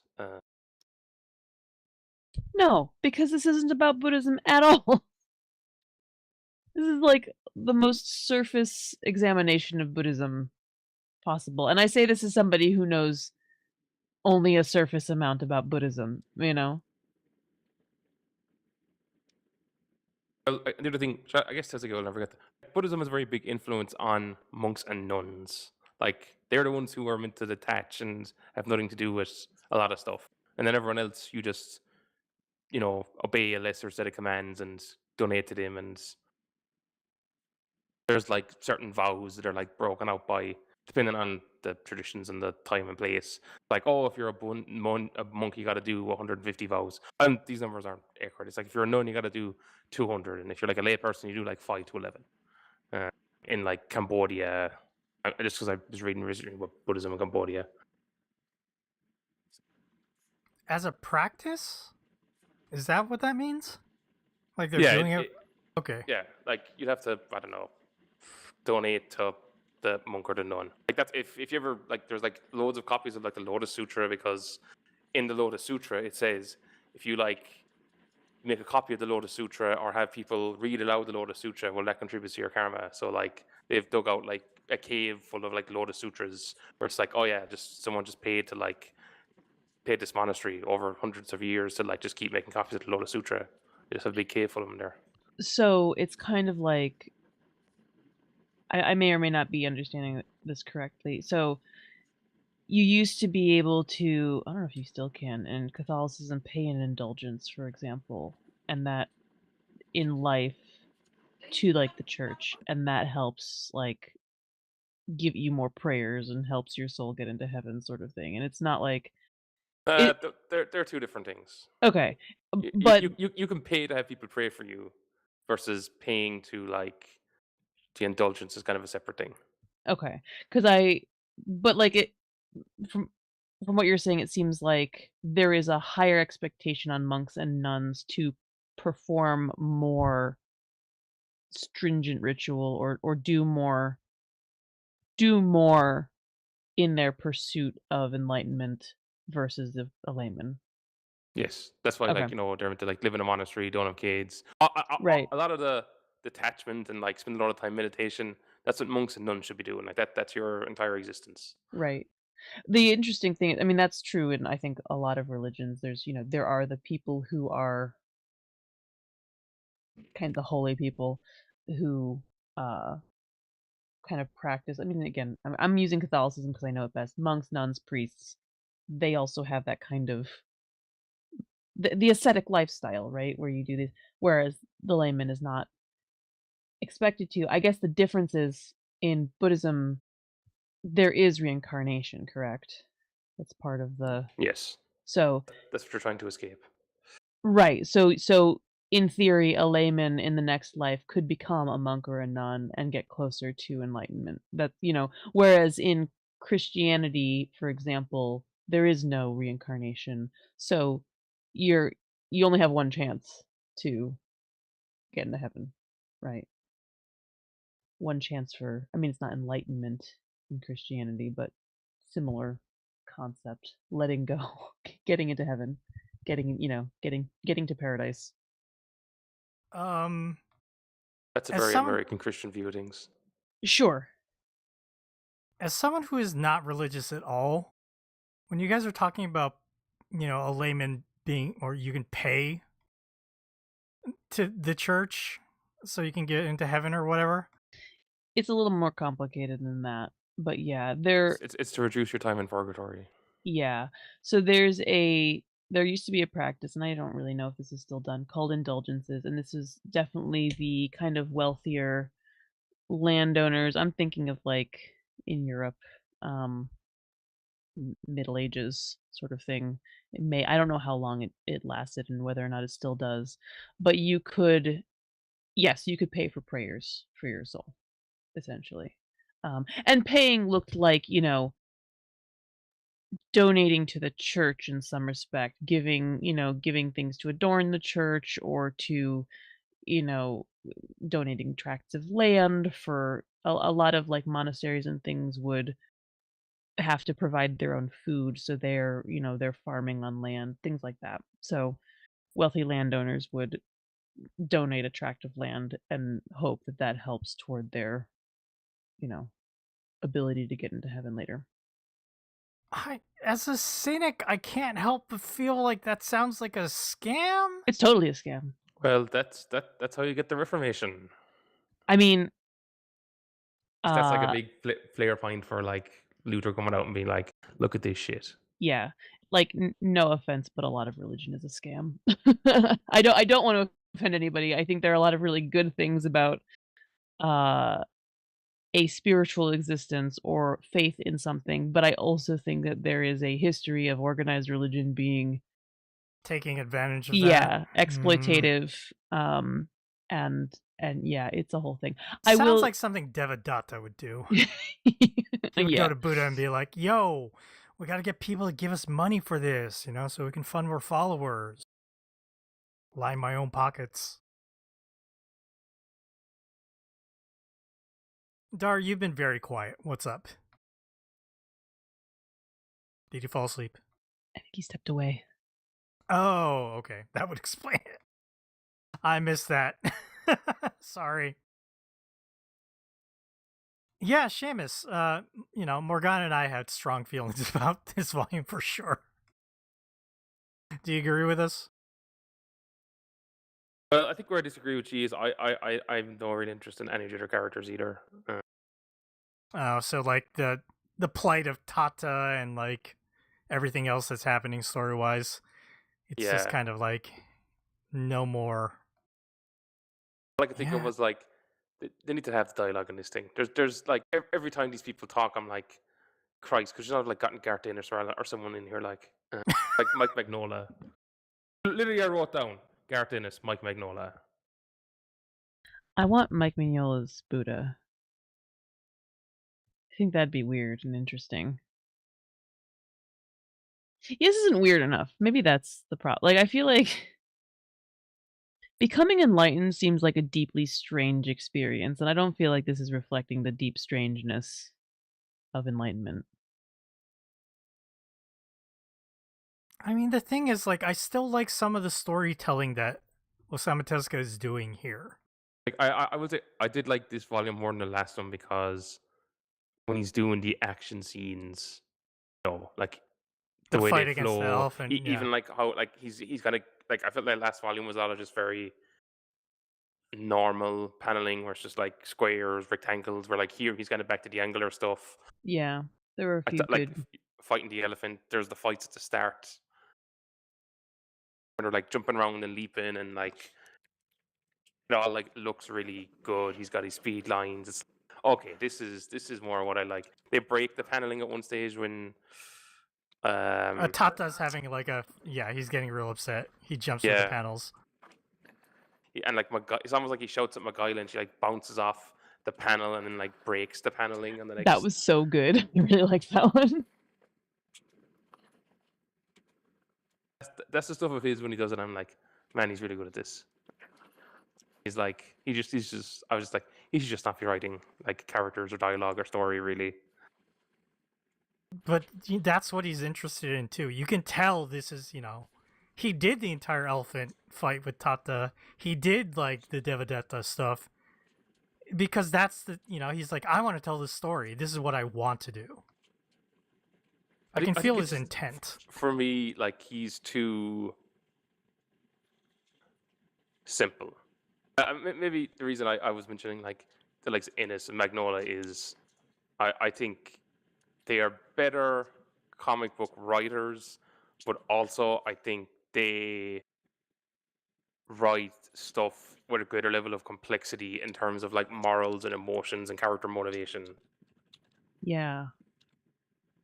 Here you don't really like we're saying like Devadatta is becoming this like kind of cartoonish villain, and it's like Yeah, but that's not like all that interesting to like read as a character. Then I'm not saying like he used to be like, oh, he needs some tragic backstory, but just like all of it just too simple. It's really flat. Yeah, no, it's flat. I wonder if it's an influence from him doing so many children's manga at the beginning of his career. I'm gonna say this, and somebody on the internet's gonna hate me for it, but maybe Tezuka's not as good as all that. I just maybe it's got this whole Godfather of manga thing, and I mean I've said this before. I think maybe we should cool it a little bit on the Tezuka shrine here, guy, and not us. Obviously, we're I think we can appreciate what he's good at and also criticize, like we were saying. But like, I don't know. I haven't read a lot of his stuff. I've enjoyed reading it, but I've also been like, is this really it? You know what I mean? Like, I came here expecting like the Holy Grail. The thing with Osamu Tezuka that we always need to remind ourselves is he was like one of the first people doing all this stuff. That's why he's so revered. When they say Godfather of manga, it's because he literally inspired the next generation of people to stand up and take the pen and make their own manga. Yeah, but it's not like... Yes, and he was extremely prolific, and I don't want to downplay his contribution, but I also want to, like, Shigeru Mizuki was making manga before he was, for instance. You know what I mean? Like, yeah, he didn't have the same influence, but he had his own vast influence, right? So he's just not the only one, and we don't need to all kind of get up his butt. Kind of like I feel this way about Hayao Miyazaki as well. I love his work. I really enjoy the Ghibli movies. I like all of Miyazaki's movies for the most part. Well, some more than others, but for the most part, they're enjoyable. I think he's a genius. I also think he needs to fucking retire and just like let go. There are other people who make movies in Japan. We can watch something else. There are other incredible directors. Did in you see animation. The Boy and the Heron? I have not seen Wait, that one yet. hold on now. Who's he stopping from other studios? From other studios, no, but he's stopping his son from doing anything. Well, I don't know. I don't know. Is that I don't think he should have been able to in the first place. Let the man make his movies, whether they're good or bad. But more to the point, he's not the only director, and we can let go a little bit about like he won. He kind of helped make anime a big deal in the West. I think is part of the big appeal. This too is a very Western, very North American perspective, because that's what I got. But I do think there is kind of a, I don't know, like a cult around him, around Tezuka, that doesn't really need to be there. The wonder what Tezuka is. Who's left in that? Like we were talking earlier about like stuff that was popular at a time and place, and now it's not really that popular. But like, I know this Tezuka stuff gets published, but like, I don't think any of it's all that popular. No. In at least like the US. Like who are these like people who are like holding, like I feel you see it in like the, what's the word I'm looking for, what's the stuff they write in the back of the books to be like, hey, buy this book. Oh, like the blurbs, like those. Yes. Yeah. I think even these Buddha volumes, they're like they're using that phrase Godfather of manga, but I don't know that it exists outside of the back of these pages. Well, I think part of it is when his work was first coming over, translated into English some time ago, when there was way less manga to begin with being translated. So there's part of it. But also, I mean, in Japan, obviously, he's also pretty well loved. I think it's mostly coming from mangaka who really like him, and then also like people who like, because his name was probably selling magazines and keeping magazines afloat for a while there. This is probably why he was allowed to like be late on so many deadlines and be such a like shoddy worker, because he had works in like a bunch of different magazines and they all wanted a Tezuka book. So like his name sold. He was popular. He was a big deal in his day, and then after he wasn't a big deal, people who were young during his day, still revered him and they talk about him. And that's fine. That's really the end of it as far as like legitimate um influence, right? Um Everything else is we have like our American, like the I guess like comics journalists and Manga yeah, scholar, manga aficionados like academics. Wait, but like, have you read stuff they've written? the manga Yes. scholars and comic academics. I have. Yes. Like, do they like hold him up as this like Yeah. great influential character? I Okay, mean, that's a fair. lot of them are Frank Schote, who's like translated all his work and knew him That's personally. like one guy now. Well, yes, but he's written a lot of them. But yes, I mean, usually Tezuka is referred to at least tangentially as the godfather of manga. His influence is mentioned in a lot of manga texts, and these are scholarly or academic or even just like journalistic references to him. I have read them, some of them. Yeah, Frank Schote has written a lot of them, but I think it's one of those situations where like nuanced is sometimes lost. Where like Nuanced. yeah, when you were comical nuance, uh, nuance is sometimes lost. Where like if influence doesn't necessarily mean like overall good, or like consistently good. And I think in the case of Tezuka, consistency might be like the biggest issue because he was so prolific. Remember, Buddha came out in the 70s, and this is when a lot of people had already written off Tezuka, calling him old. This is right around the time they reinvented himself with Blackjack and became mega popular again. I kind of feel like I think he legitimately has like a handful of masterpieces that are like legit, like really, really good and really worth reading. The only one that I can think of is Phoenix. I like Phoenix a lot. I do want to reread it. Maybe I'll reappraise it when I reread it. And it's also an unfinished work, so it has a little bit of that like mystique around it, where it's just like this is the like if he would have finished it, like if he would have put pen to paper, it's the last period of the last like word bubble. The world would have exploded and we would have gone to heaven like simultaneously, but he didn't get to finish it because like he died or whatever. I don't know. or whatever. Yeah, or whatever. um, and I haven't read Blackjack, but I've seen like a Blackjack animated movie, and it was really cool. And I'm sure like the stories are really creative and really fun. I do want to read Blackjack. I actually have heard very good things about Blackjack. And again, I want to just reiterate, I'm not saying he's shit. I'm saying maybe we need to like temper our fire about him a little bit. Yeah. I think the issue is sort of like the expectations set by kind of like the the talk and the mood, where it's like I think any one of his stories probably has a lot of good qualities, and we've talked about them in Buddha, but then also has a bunch of like other stuff in it that either it's boring or it's just like seems Simple. unnecessary, and stuff like that.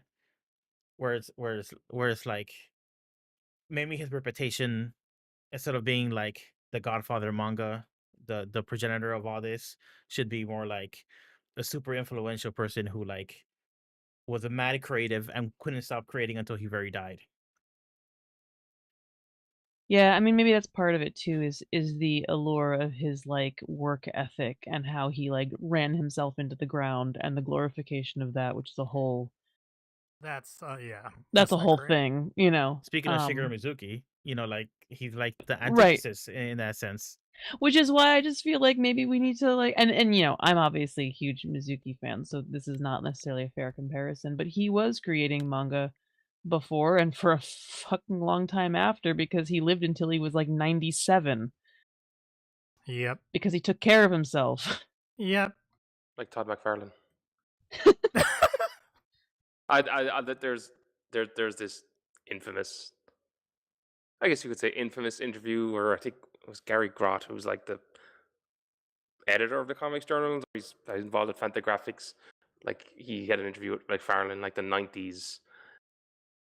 Gary Grott is very much an art for art's sake kind of guy, and like let's not focus too much on the life of the artist. And Tom McFarlane was like, no, I'm making good money, gonna look after my kids, gonna take it easy, you know. I think it's all good. And Gary Grott is like, you clearly read this stuff, and he's like, he's like internally probably exploding that this guy is just like so like, yeah, no, I'm doing well, I'm happy out with how it's all going. Like, I'm not like suffering for my art, you know, making good money. That's what I think of with this Yeah, conversation. Like, yeah, I can yeah. see Gary Grott totally loving Tezuka over this.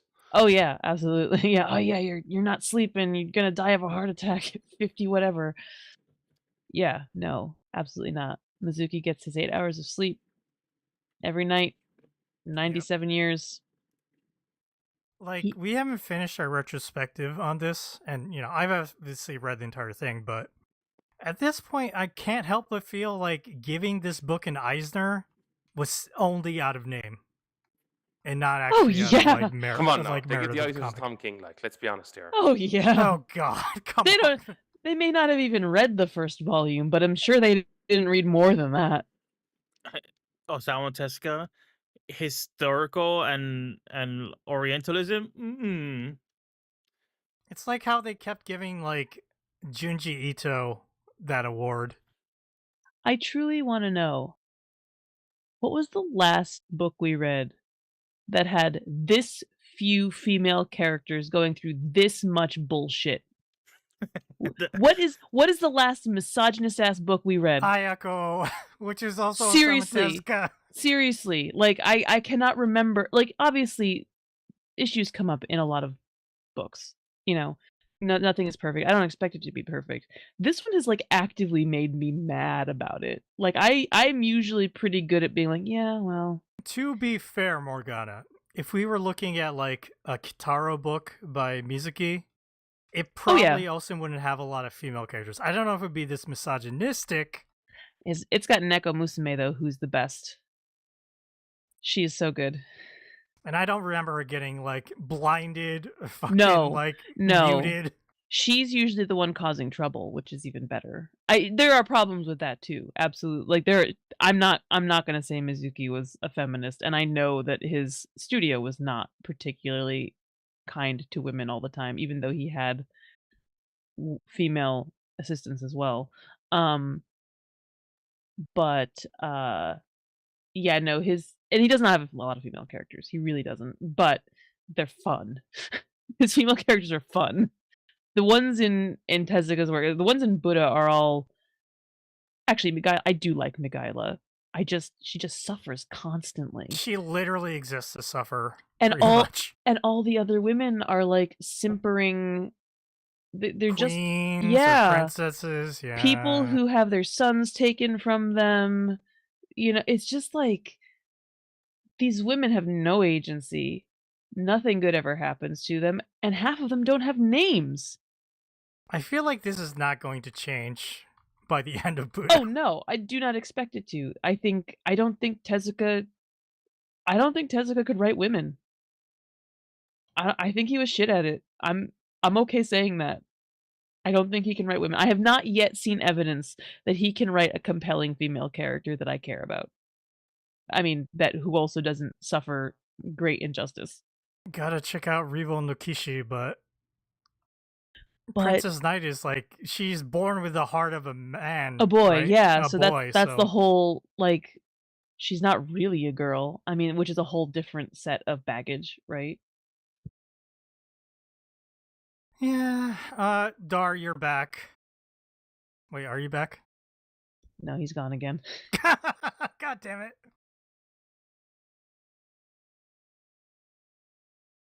Did you notice how, like, Buddha was reusing his art from an earlier volume when he was talking to the aesthetics after the deer sermon? I didn't notice. It was when he was talking, the aesthetics stayed after the sermon about the cow turning into a person, a human. And they're like, oh, please keep talking. We want to hear your sermon. And Buddha is like telling them, is it really important to like be an aesthetic and go out of your way to do your ordeals and trials and make yourself suffer? And a lot of those arts, like the person sandwiched underneath like a rock with sharp teeth, and it was like a sandwich. That was directly out of the last volume. So reusing a little bit of his art, but for for a purpose. It made sense. I mean, he was doing so many things at once. I think he's allowed to reuse a little art. I bet you one of his assistants just like traced that in. Yeah, Just like or popped it in there. copy paste it. Yeah, paste it onto the page. Do you guys think that Osamu Tezuka included the entire deer part with Buddha because he was so obsessed with Bambi and was like, I know how to draw deer? It's funny how like Disney-esque these deer are. And actually, I think too a lot about, especially with the aesthetics in the as they suffer, how slapsticky cartoony they are. Like I can almost hear the like boink, like the like cartoon noises of the guy getting hit over the head with a rock sort of thing. You know what I mean? Mm-hmm. He was so committed to that. And that's actually one of the things I do find charming about his art is that comedic cartooniness.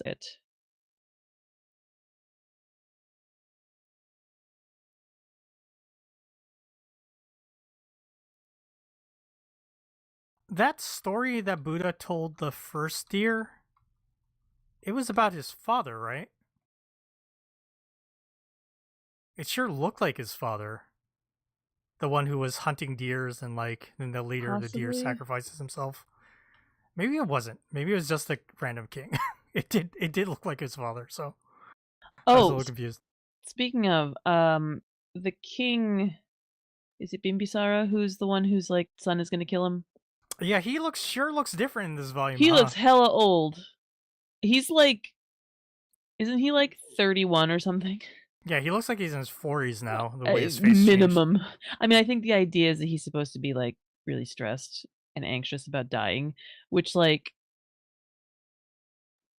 yeah, I'm like, why did you make him look ancient just because? I mean, like he's younger than me. And I'll tell you something. I have the skin of a babe. Not wrinkly like that. It was just so funny. I was like, oh gosh, he really aged a lot. And then they're like, yeah, he's gonna die at 41 in 10 years. And I'm like, wait a second. 31 isn't old. Tezuka is obviously sprinkling some kind of plot in here with Devadatta befriending that prince. Teaching him, what's Pogs? Is that basically what they're playing? Kind of. With the cards. And baseball. Yeah, that was funny. I've seen that in what's that fucking show? Netflix show, Korean. The Game of The Death. Squid Games? Squid Games, thank you. I was gonna say that Korean shows on Netflix doesn't narrow it down much. Yeah, like what? Think of the top percentile, the ones I know about. But that is like a kids game in Korea, and I assume probably in Japan and China. I don't know, but they basically have a card. They fold up a piece of paper. Yeah, there's a Japanese game called Mentaiko. Oh wait, okay. not Mentaiko. Mentaiko is the fish egg thing. Menko is that's what it is. Sorry. Yeah. Like it's part crafts because you got to fold up a paper in a specific way, so it's not completely flat, and it would bounce if if something hits it, and you just slam it and try to turn it over. Dar, now that we have you back, will you talk about Volume 5? We've been rambling on about a lot of stuff. What do you think? What I want more of from a Buddha thing is more like stories like the king of the deers that talk to like the king, and then like we gotta sacrifice one of these deer a day to stop the killing, but then the king sacrificed himself. Like I want more like weird stories like that are little morality tales and stuff that could sound like, I don't know if that came from like any kind of Buddhist text, but like it sounds Probably like not. it sounds like it could come from like a teaching or something. It's like the moral of this story is to like put yourself in danger before you put the weak in danger, or something. There is, I don't think this is this specific one, but there is like, I think there's pretty sure there's a Buddha story where like in a previous life Buddha was like a rabbit and threw itself into the fire so someone could survive or eat That's them. the first. Yeah, that's that the was- opening scene from Buddha Volume 1. Yeah. Okay, yeah, I think that is like a lot of between him figuring out whatever the way of the world and his dates. I think there's not a whole lot of actual stories of kind of what happens in between. What there is a load of is like stories from past reincarnations. Mm. Interesting. Do those Like that, double as like morality tales in any way? Like, are you supposed to learn something from those? I'm sure they have like some. I've like haven't read any of them. Okay. But yeah, they are like somehow tied into like, oh, this is an example of XYZ, whatever teaching. Yeah, like I want to see like those kind of examples and stuff. To kind of just get a sense of like, yeah, this is about Buddha and this is about Buddhism by extension. I do like Tata and I do like his original stuff, but I just want more um you know fun Buddha stuff. So there's a little bit of that here, and like, it doesn't have to be directly related to Buddha. Like, like you said, the whole Tata with the elephant thing. Um, like it could be anywhere in the book. Um, but yeah. Help me out with David Data. David Data. Well, Yes. he was the kid who killed the other kids, wasn't he? Yes. Yes. Yes, he is. I don't remember how he got from there to being like. Then he was in the forest with Beastman. Nandata? Nandata? Yeah, yeah. Oh, he lived as like a beast for a while. Yeah. Oh, that And okay. then he got captured by humans, and then he was with the old crone, where he learned to To lie. that and money cheat. is important. Yeah. Okay, I remember now. Thank you. I was like, I don't remember how these characters connect. Like, these are the same character, but like they're so different. Okay. And now he's like gone to Buddha and seen the light, and now he's like, I'm gonna manage Buddha, and I'm like, I think you missed the point, my friend. Nice try. But it'll be a great networking opportunity, Morgana. Yeah. Well, We'll see how this goes. You manage Buddha for a few years, and then you might get a chance to manage God. But at that point, what if Buddha surpasses God, and then we jump the wrong ship? We'll have to see. I'm sure in Buddhist terminology, sure, God's just part of the same cycle. So God isn't on top. No, there's no one on top. We're all parts of the same. So cycle of reincarnation. Who's the It's the Brahmin? universe. Who's the Brahmin guy that gave him the thing on his forehead? Like that is a god, but like that god is not outside of the cycle of reincarnation. Okay. Okay, I get it. Sort of. Is that Brahman supposed to be like the previous Buddha, enlightened one, and now he's like leading Siddhartha to become the next one? Is that what it is? No. Well, I don't know what Tezuka's take on this is, but like around the time he achieves enlightenment, like gods appear and they're like, oh my god, Buddha's figured it out, and I think they help him out. And he mentions at the start of this about like he had the battle, or was it the last volume, battling the devil sent by. Mm-hmm. Oh yeah, that was when Devadatta went to visit him the first time in the cave. Yes. That's like a whole thing in his life where it's like it's a bit, you could see parallels with like the temptation of Christ, like since his daughters who are beautiful and all these like different things to like tempt Buddha and like get him to, reject enlightenment or something. It's very funny how that is simply one scene in this volume. Yeah, I noticed that. I was like, you would think we like a very Tezuka would deliberate draw choice that to or be like, something. forget about all that.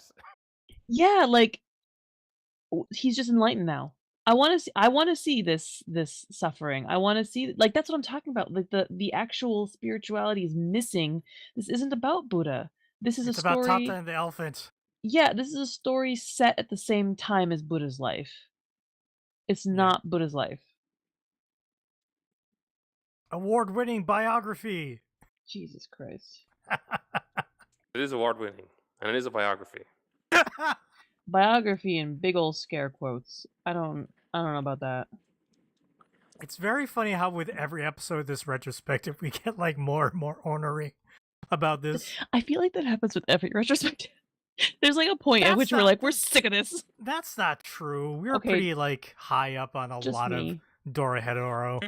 It also had a rough patch there that we were all kind of like, That's like at Toward the the end, ending, though. Yeah, just because it's hard to wrap things up. Well, here's the thing. I think when you write something for long enough, you're gonna show more of your ass. You know what I mean? Like it starts to get like unless you're really consistent. And I do think like even just talking about the art in the previous volume, it's not consistent. The previous volume was not as compelling artistically, like Seamus said. There were definitely scenes that were, but like again, the best thing about Tezuka is his artwork, his paneling, his visual pacing, and that's not consistent either. And if you can't be consistent for 8 volumes, you're gonna start showing the cracks are gonna start showing. And if you and a lot of this could be that Tezuka was burning the candle at all ends, not just 2. He was probably having 5 other serializations at the time. Exactly. And this is why you shouldn't do that. I mean, I'm not saying don't pursue a lot of creative passions necessarily, but don't hold yourself back because you're too involved in too many things. I don't know. I don't really think he had a healthy lifestyle or a healthy Clearly not. or a healthy artistic practice. And I mean, it's not my business. It's not my artistic practice, but I have some concerns. I don't think he's doing his best work, and I think he was in his own way too much. That was probably a lot of his own personal struggle as well. Oh yeah, I'm sure. He was probably very well aware of this. Perhaps, yeah. There's a very Was he famous really? Well, there's a very famous story, like I keep bringing up the unofficial, like, behind the scenes of, like, Blackjack, that one, like, nonfiction manga that I always reference. It was one episode where, one of the, editors just took the pages because he was like, we can't wait on this deadline anymore. I just need to take this. And he took unfinished pages and published it. And the assistants were talking about, oh, geez, man, this is just basically blank. And Tezuka, like, overheard that, and he was just standing in, like, the workspace crying to himself. So, the man, he clearly cared. He wanted to do good products. Like somebody with like a drug addiction. Yes, a creative addiction. Knowing that like he's hurting himself and his family. Mm-hmm. And had no chill. He did a Dostoevsky adaptation, I'm pretty sure, didn't he? Crime and Punishment? He did. Crime and Punishment. He did. Yeah. There was a man now who, well aware of the fact he was wrecking his family's life with his gambling addiction. Anything else to say about this volume, Buddha? I feel like, man, every episode of this retrospective, we get more ornery, and then we also get like more intense.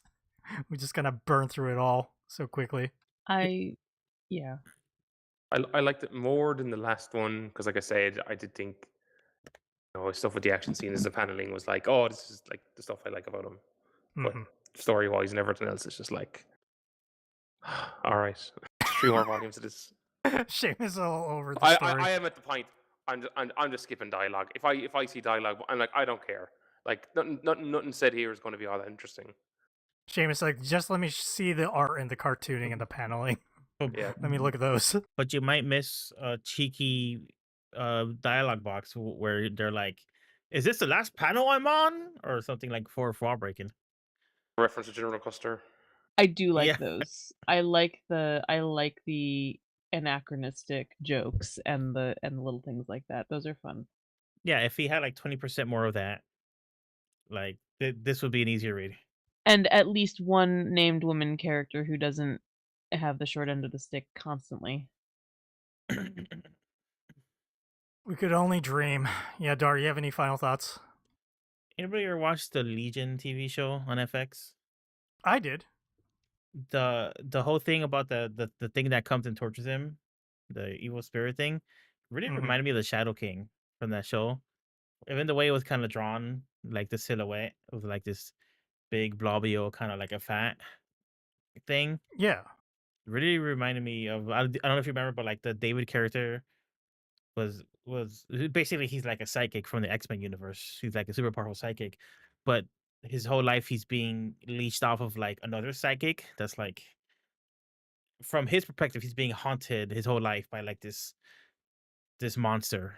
Yeah. That's just like psychologically torturing him. And basically, like, you don't know if it's real, you don't know if he's gonna schizophrenic, and he kind of is schizophrenic. It's a very like trippy show. The whole point of the show is to be like unreliable narrative times 1,000, because it's just like it's so weird, and you don't know what anything's ever happening is actually happening. But like just that whole thing, and I'm sure it's not like a super original idea. Like I don't think uh, the showrunner of Legion like read this Buddha manga was like, oh, I should put that idea in my in my TV show. But like that idea is like 1 page too. So yeah, so like Wait, the Shadow King's like a Marvel character. yeah, the Shadow King's like a Marvel character, but like in this adaptation, because Legion is like a X-Men, basically X-Men created book. Legion is like Charles Xavier's child, and I think in the comics he has like a split personality, like 100 different personalities, and each personality has a different power. So he's like a super powerful mutant, but like he's not really like that in the show. He's just like a very powerful psychic who has like tons of like mutant powers, but he's like schizophrenic, and he's been like in like mental institutions for most of his life since he's a kid. He's like, you know, gone from foster home to foster home, so he's just extremely troubled. But because he's so powerful, there's a bunch of different people after him, and the main one is like the Shadow King, who is just another psychic, but like he's portrayed as like a monster hiding in his psyche and constantly like feeding off of him. It's actually like really disturbing a lot of, because it's basically like a kid being haunted and like harassed in his brain. um but yeah, that was a very interesting show. It was like it was just the way it was put together was very trippy and weird. um but like it really reminded me of that nice. randomly. Yeah, Morgana, anything else to say about Volume 5 of Buddha? I think we should make Justice for Miguela t-shirts. I'd wear that, and nobody would understand the reference, but I'd be happy about It'd it. be a conversation piece. There you go. Yeah. You'd start explaining, it's like, oh, Morgana, you're really angry about this. I'm like, yes. I'm so angry about this. I'm still angry. No, I mean, I'm still glad I'm reading this. You know, I've said this before. It's something I've been wanting to read. I think if I didn't have people to talk about it with and talk through it with, I would be less likely to finish it. So I am glad that we're doing it. And I'm glad that we're all kind of on a similar page with it too. So I don't feel like I'm screaming at people who are No. you know, Her worshiping gassing it. up Tezuka. Right, She's like, exactly. what are you talking about, Morgana? This is genius. Yeah, no. It's fine. Please put respect on the godfather of manga's name. No, I will not. I will not. Come at me. He has an eyes, you know. 1 or 2.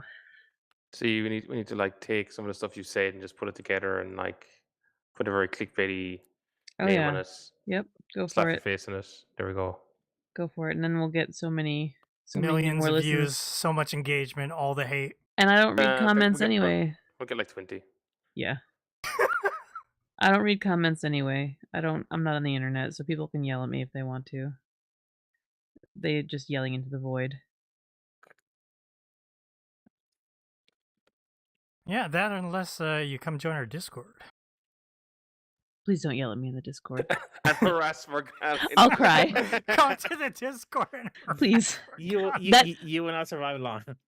That is also misogyny. Thanks. the Magaila of the podcast. Exactly. There you go. Oh Justice. no. Yeah, Please, that'd be awful. please don't poke my eyes out. I was just joking, everybody. Poke your eyes out, take your voice away, pus sores for years. Yeah, no, I'm good. Thanks. And I've got also enough problems. also just like general like ache of like terrible life stuff. Also, you're living in a time and place that, you know, sanitation, medication, education, none of that's going to be super great. Especially if you're like a woman in a certain class. Yep. So she already had enough suffering going on before the like extra dramatic nonsense suffering. There's still 3 volumes left, Morgana. Plenty Great. of time for Magila to suffer some I more. was thinking, what's the thing like those monkeys? You know, See like no you evil, can't hear no see. evil. No, but isn't it like it's not, it's like don't they like? Is there not like 4 or 5 of them? I was like, them. okay, it was only 3 of them. I guess because I was thinking does she end up like losing her hearing, Oh, losing her sense of smell? see no evil, hear no evil, speak no evil, but she keeps losing all the. Yeah. I guess it's maybe more losing her senses. Maybe that's Yeah. not so much the monkey thing. She hasn't lost her hearing yet, Yep, Yet, she can still smell. She can still as far as we know. for now. feel. That mean- is one of the senses, and actually, It is. Yes. I need to look it up because I actually think there is some like Buddhist definition of senses. I guess becoming mute is part of not being able to like have people hear you. Yes, because she's mute, she's blind. I was like 3 volumes. There's at least 3 more things that. Oh, I guess you could say what happened to her sores was like that was Like a sense of Sense. touch. sense. Of touch, like being paralyzed. So now she just needs to lose her hearing and smell. Yeah, smell and taste, I would say, is next. But She's gonna develop hay fever, and just her nose is gonna be perpetually blocked for the rest of the series. maybe it'll get sliced off. Christ. That's probably what happened. I was gonna say like her taking some sort of antidote to like numb her throat is actually very merciful for these kind of books. Like Right. they Well, didn't pour hot oil or anything in her mouth or She's gonna hear Devadatta's plans, so he'll have to give her another potion to They'll just poke her eardrums out with something. Oh wait, actually no, at that stage it's too late. Yeah, I guess you need to preemptively make her deaf. you like snooping, girl. I'll make sure you don't snoop anymore, girl. Exactly. Well, we'll have to find out in a future volumes. This is depressing me. Let's get out of here. All right, let's wrap up. I want to thank Darfox, Morgana, and Seamus for joining me this episode. Reminder, next week we have off, but when the week we come back, we will be doing 3 volumes of Mujina Into the Deep, Volume 3 to Volume 5.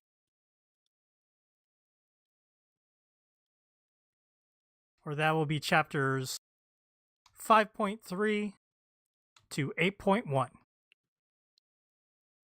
If you enjoyed Manga Machinations, make sure you subscribe to us, review us, rate us on Apple Podcast, wherever else you can find us. Check out our website, mangamachinations.com. Our Tumblr is mangamachinations.tumblr.com. Financially support us by buying us a coffee. Go to ko-fi.com/mangamac. Check out our YouTube channels, youtube.com/mangamactv. It's where we do our live recordings like this one. We also have Manga Mac Watches and Nakayoshi Gaming.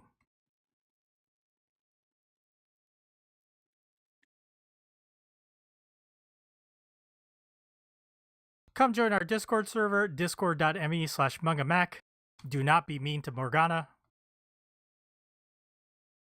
You can send us emails.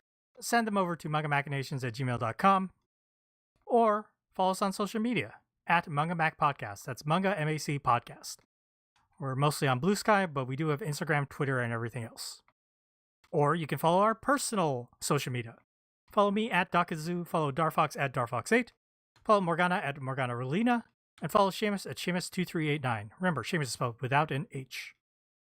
All right, everyone. Thank you so much for listening to us this week. Bye-bye.